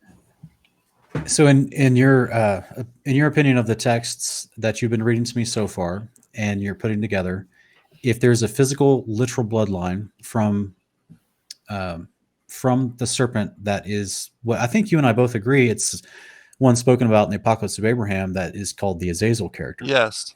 Okay, so Which we'll go into that next show. Yeah, okay, that's fine. And by the way, I was going to say before the end of next show, I'll present my rebuttals to you, and then you can strike them down or disagree or whatever you'd like to do. But because a lot of my audience is wondering why I'm not talking. Well, we can, if you want to do a show where you bring forth all your rebuttals, that's fine, and we can talk about them then. I mean, yeah, maybe we can do a part 3 where because if it takes you 2 parts to get through your stuff, and then I'll do a part 3 and we can have more of a rebuttal conversation. That's fine. But ultimately, so are you, with what you just read and explained, and as you're trying to drive the point home that you believe there's a literal physical bloodline, do you think that, like, if one of those Pharisees walking around during the days of Yeshua that's not mentioned in the Gospels, so it's the only 2 that we really get mentioned by name, I think, is well, there's 3. There's Caiaphas, and then there's Nicodemus, and there's Joseph of Arimathea. But there's all these other guys that are Pharisees hanging out in that crowd as well. Would it be? Yeah, he was in that crowd. I would imagine he's in that crowd. Do you think any of those had a chance to repent, or do you fall into that hard line of, if they're serpent seed, they're just doomed? That's like more of a Calvinistic teaching of predestination. No, not at all. I think that doesn't matter which bloodline you're born into, that you have a chance to be redeemed through Christ, that he died on the cross to bring forgiveness to everybody. That's why when, John saw him, he said, behold the Lamb that takes away the sins of the world. And the world is all of us. The field is the world. There's the good and the bad seed, but all can be redeemed through Christ as Savior and Messiah. Okay. Well, amen, brother. Amen. All right, guys, we're running to the end of the live stream tonight, and this is a lot of information to digest, and we've got I think about 138, 140 people that's been watching on average throughout this. So I really appreciate that. It's a little higher than normal, and we're going to look for a couple quick questions before we go tonight. Yeah, let's do it. And admins, if you have been watching those questions or collecting them, or if anyone else has come up with a new question towards the end of this, please put it in all caps, make it a clear, concise, and coherent sentence so that we can understand it and ask Zen your question. Or if you got one for me, maybe you already agree with Zen and you got a question for me, you can ask that as well. But let's see if you have any questions for our guest tonight. And let me see, I'm looking for a couple here. Let me check my personal admin mods, because I know I saw some earlier up. Here's one. Nope, that's just a statement that they put in all caps. This is the trouble with the live streams. It's like you're always they move so fast and they don't refresh fully. So right. That's why I'm glad my children do all that for me. I don't. It's distracting for me to try to keep up with the live stream and do a teaching. Yeah, it really, it's sometimes I pause in between words, and that's because I'm distracted. I'm trying to multitask, and I'm not the best at it. So, all right, guys, drop questions in the chat if you have any. Otherwise, we'll get ready for part. Here we go. Here's a question from NG. Thank you, David Cheer, for catching this. And it says, when were the books of Adam and Eve penned? Would you like to take that one, Zen? In my opinion, they were penned before the antediluvian age, but of course, that will be denied by, Wikipedia and so-called professional opinion. Everybody will say that, they were written 1st century or 2nd century AD or whatever. But in my opinion, again, the testaments of Adam and even Enoch are um, before the flood of Noah's day, and that they are messianic and that they are also prophetic, and that the testaments of so many of the patriarchs, even we have Abraham, Jacob, Isaac, and the testament of the 12 patriarchs. There's mention in the testament of the 12 patriarchs as knowing what would happen to their children, the 12 tribes, because they had read it in the books of Enoch the righteous. Yeah. And so, in my opinion, those particular texts show also that this information was passed down generation to generation, and that the testaments, as they are entitled, the Testament of Adam or the Testament of whoever, Enoch, that they were actually written down, maybe transcribed later, recopied, and made available in newer edition, because these were ancient scrolls, ancient writings, and certainly they had to be updated every so often in order to be able to successfully make it down to us. And it wasn't until the printing press that we didn't have to worry about them disappearing. And so I think as they are entitled, that they date back to those particular patriarchs, those apostles. I mean, those prophets of old. You mentioned how the information is penned and passed down, and I actually did an entire show on this about 3 or 4 weeks ago. I'm going to put it on screen real quick in case you haven't seen it before. And it's called Heaven's Bible, Given to Enoch and Jacob.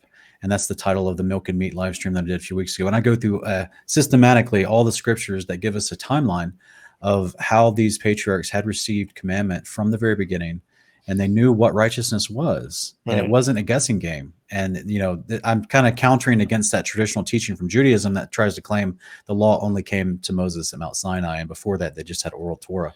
But right. No, they actually had, as you're seeing on the screen in front of you from Enoch 106, 18, 19, that, Enoch is claiming to have read this stuff from the heavenly tablets. And we see in Jubilees chapter, I think it's 32, he's given tablets from heaven, and much of it is with prophecy about stuff coming in the future. And it's just, I agree with you on the Testament of 12 Patriarchs. They definitely acknowledge reading the Book of Enoch. So does the Genesis Apocryphon.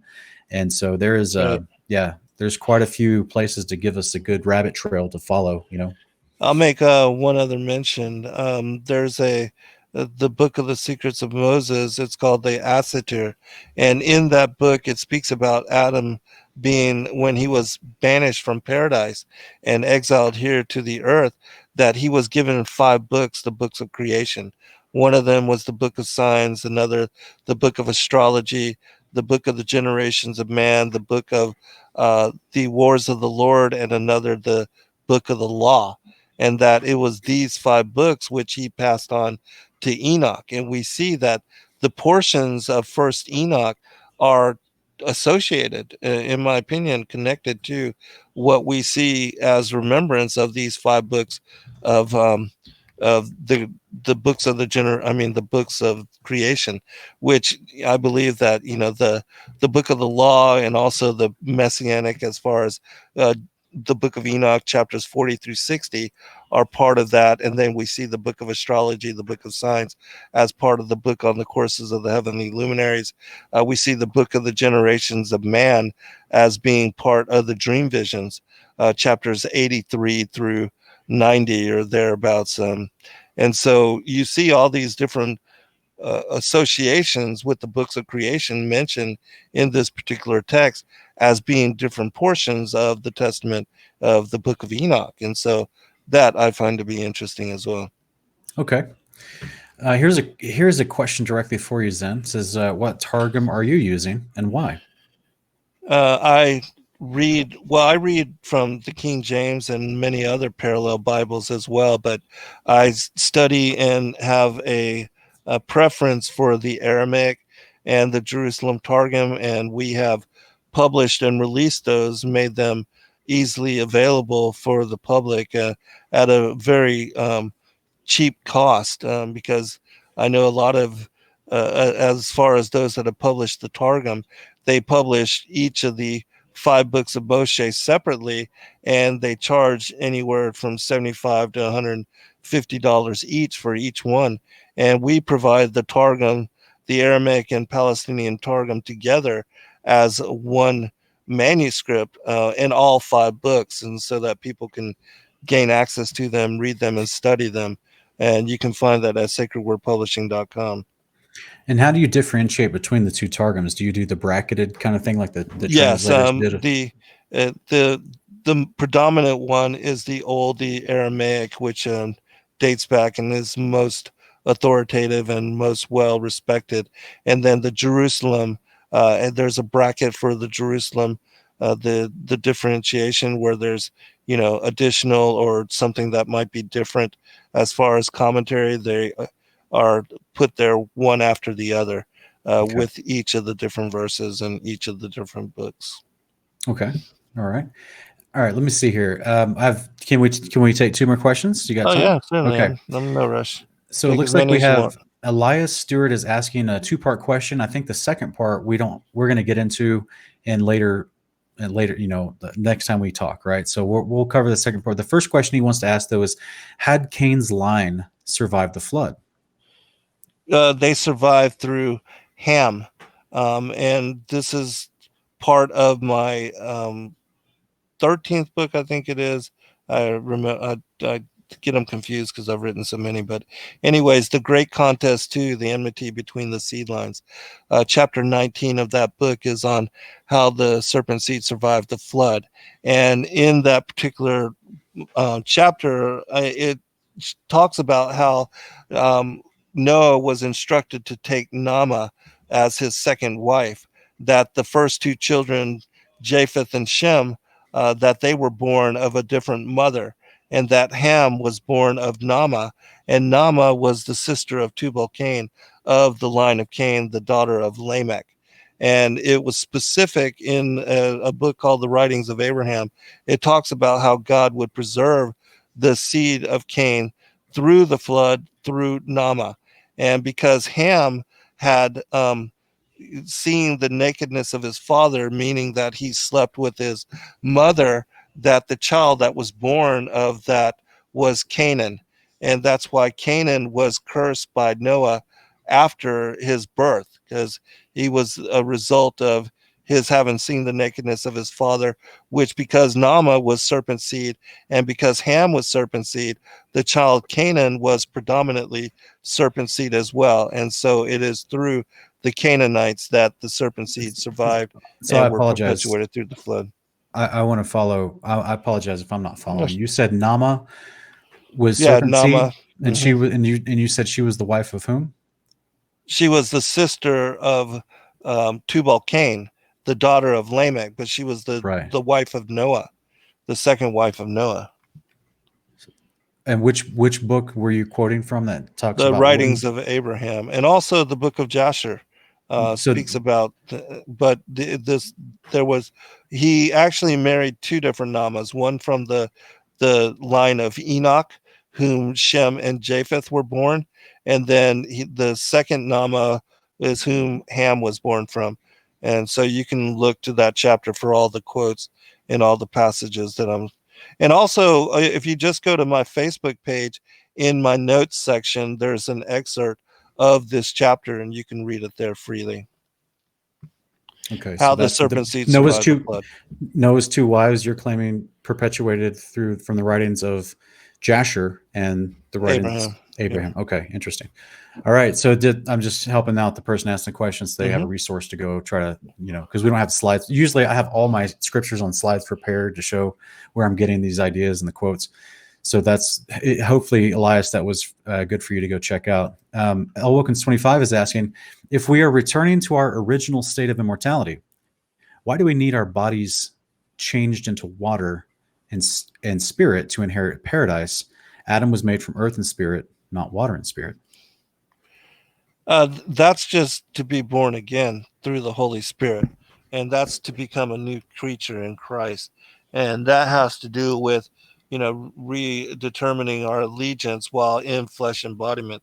But we see that, when we go on to be with the Most High, that we are restored to what will be our glorified bodies.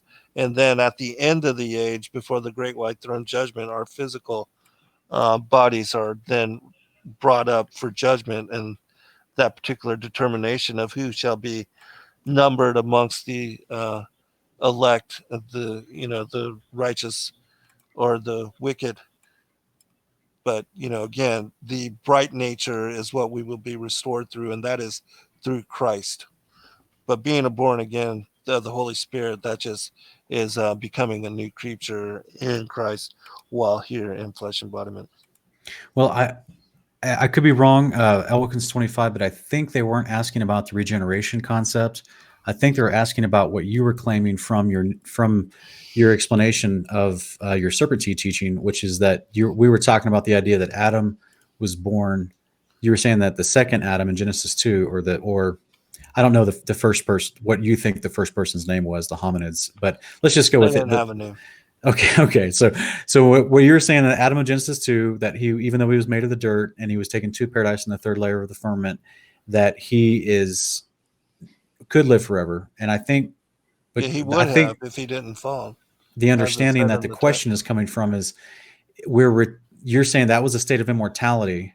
Yeah. But without a scriptural citation, I actually am familiar with what the question's asking about, the idea that we do get a spiritual body at the resurrection, and that is what allows us to actually be inside the kingdom of heaven in a perpetual nature, and even ascend above the first layer of the firmament on the day of the Lord to get away from the wrath of the Lamb. And I think that's where they're coming from, is like, how could Adam be? I think it's basically, the question is playing upon something I'd asked earlier, as far as Adam's being made, his original nature being made of dirt, and where you're saying the original placement of the garden seems to be, a lot of people might find that hard to reconcile, I guess what I'm saying, because he couldn't be there because he doesn't have an angelic style body yet. Again, I disagree, because in my opinion, even though, yes, his body was made of dirt initially, he was given a bright nature. And it's clear in the primary Adamic literature, even the first books of Adam and Eve, you see that he was bright natured, and that it wasn't until he ate from the tree of the knowledge of good and evil, in the day that ye eat thereof, or touch it, you shall die. And that's exactly what happened, that when they touched it, their genitals appeared, they were placed into mortal embodiment, they were now in a fallen form, and that's why they couldn't eat from the tree of life anymore, because they were in a fallen nature, and they were cast out of the upper heavens, placed here on the earth, from paradise to the earth where the fallen angels had already been cast down. And so, that's why we are restored and redeemed by Christ, and he came to rectify the fall, because we are now in a fallen nature, in a fallen world. And that's the whole reason why he had to come into the flesh himself. He even gave to Adam a prophecy that he would be born of his particular bloodline and born of a virgin. All the prophecies of Isaiah were fulfilled because he did have to come into mortal embodiment. Okay. All right. So we have one last question. I apologize for everyone that's asked questions that we're not going to be able to get to them tonight.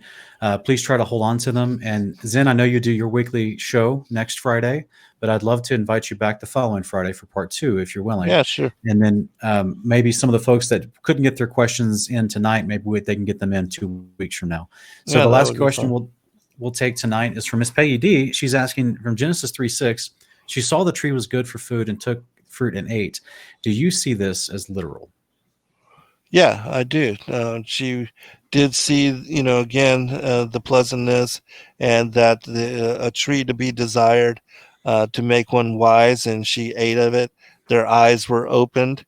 And then, but we do see that there had to have been something connected with the genitals, in my opinion, because then, after having eaten of this fruit from the tree of the knowledge of good and evil, we see that the punishments are declared, that there's going to be enmity between the seed of the woman and the seed of the serpent, that I believe came from because of their eating and touching this tree, and that the serpent beguiled Eve after, and then Adam repeating the act with Eve, that the results were that Cain and Abel would be born, and that Eve being pregnant, she's going to have to give birth to children in sorrow. And so, the punishments are connected to that tree, and it was a literal fruit, but that because they became aware of their sexuality, that's why they covered their genitals with fig leaves and tried to hide themselves away from God, because they knew that because again, Genesis 2, verse 25, they were naked and not ashamed.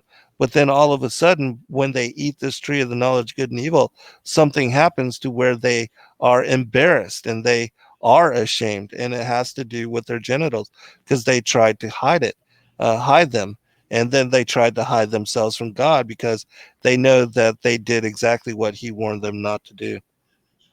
Okay. Thank you for your answer, brother. This last statement I'm putting on screen for everybody. This isn't a question to use in. This is just someone trying to make a joke, but people have asked about my background, and that it looks to have the triptych on the wall with the two chairs. And guys, that is what you're seeing behind me is my dream studios, so that in the future, as I build this ministry, I'd love to have folks like Zen Garcia live in a studio with me, so we can have these conversations in person. And so this is kind of like me, dreaming basically behind me. But so that's why it's when I'm having a discussion, even though we're doing it virtually over over video, that's the presence, the ambiance I'm trying to give us both, is that we're sitting in my imagination, we're sitting in a room together having a chat as brothers in Christ. So right on. All right. Thank you so much, Zen. I appreciate you, brother. And like I said, we'll connect a couple of weeks from now. I'd love to invite you back on two Fridays from now, and we can pick up where we left off, and you can continue with the points you have for part 2. And then maybe following that, we'll do a part 3 of just rebuttals back and forth. I think it'd be fun. Yeah, absolutely. Yeah. If you want to do that one next, we can do that as well, and however you want to do it. But that's fine. Maybe we can see how long it takes to get through your other points next time. Okay. And if we have enough time, I'll be glad to, because mine may only take 10 minutes. So. Okay, sure. Yeah, Okay. then we can make time and space. But yeah, I can easily do several hours more, no problem. So. Okay, cool. All right. Thank you so much for being here. Everyone, thank you for being here in the chat with us. And remember, if you're celebrating Shabbat today, enjoy your rest, focus on the Father, and dig into his word. That's what we do on Shabbat. And we thank you for being here. And we hope that you guys would always keep all your comments loving and edifying and respectful, especially when you disagree with people. I know many of you in the chat disagree with some of the things I talk about on my channel, and so anyone that I bring on my channel, just treat them the same way, right? Just know that we're all going through a process of learning, studying, and reading. And there's things that, 15 years ago, I didn't understand, that I would probably had disparaged my modern self today because of what I understand now after, another 15 years of reading, studying, and learning the word. So we're all on a journey of learning the word. And even if we come across folks we disagree with, we walk with them in love, as Yeshua did with everyone he came across, because he had perfect theology. Amen. And yet he interacted with love with every single, even his haters, even the people that were trying to kill him. So that's what we're called to do as well. All right, guys. Amen. All right. Yeah, Zen, I hope you have a great Shabbat, brother. And I'm not sure if you're celebrating, but because I know you do a different Shabbat, maybe that's a whole nother show we can have in the future. Yeah. But I appreciate you, man. We hope everyone has a great night, and we will see everyone next time. Be blessed, all. Good night. Bye-bye.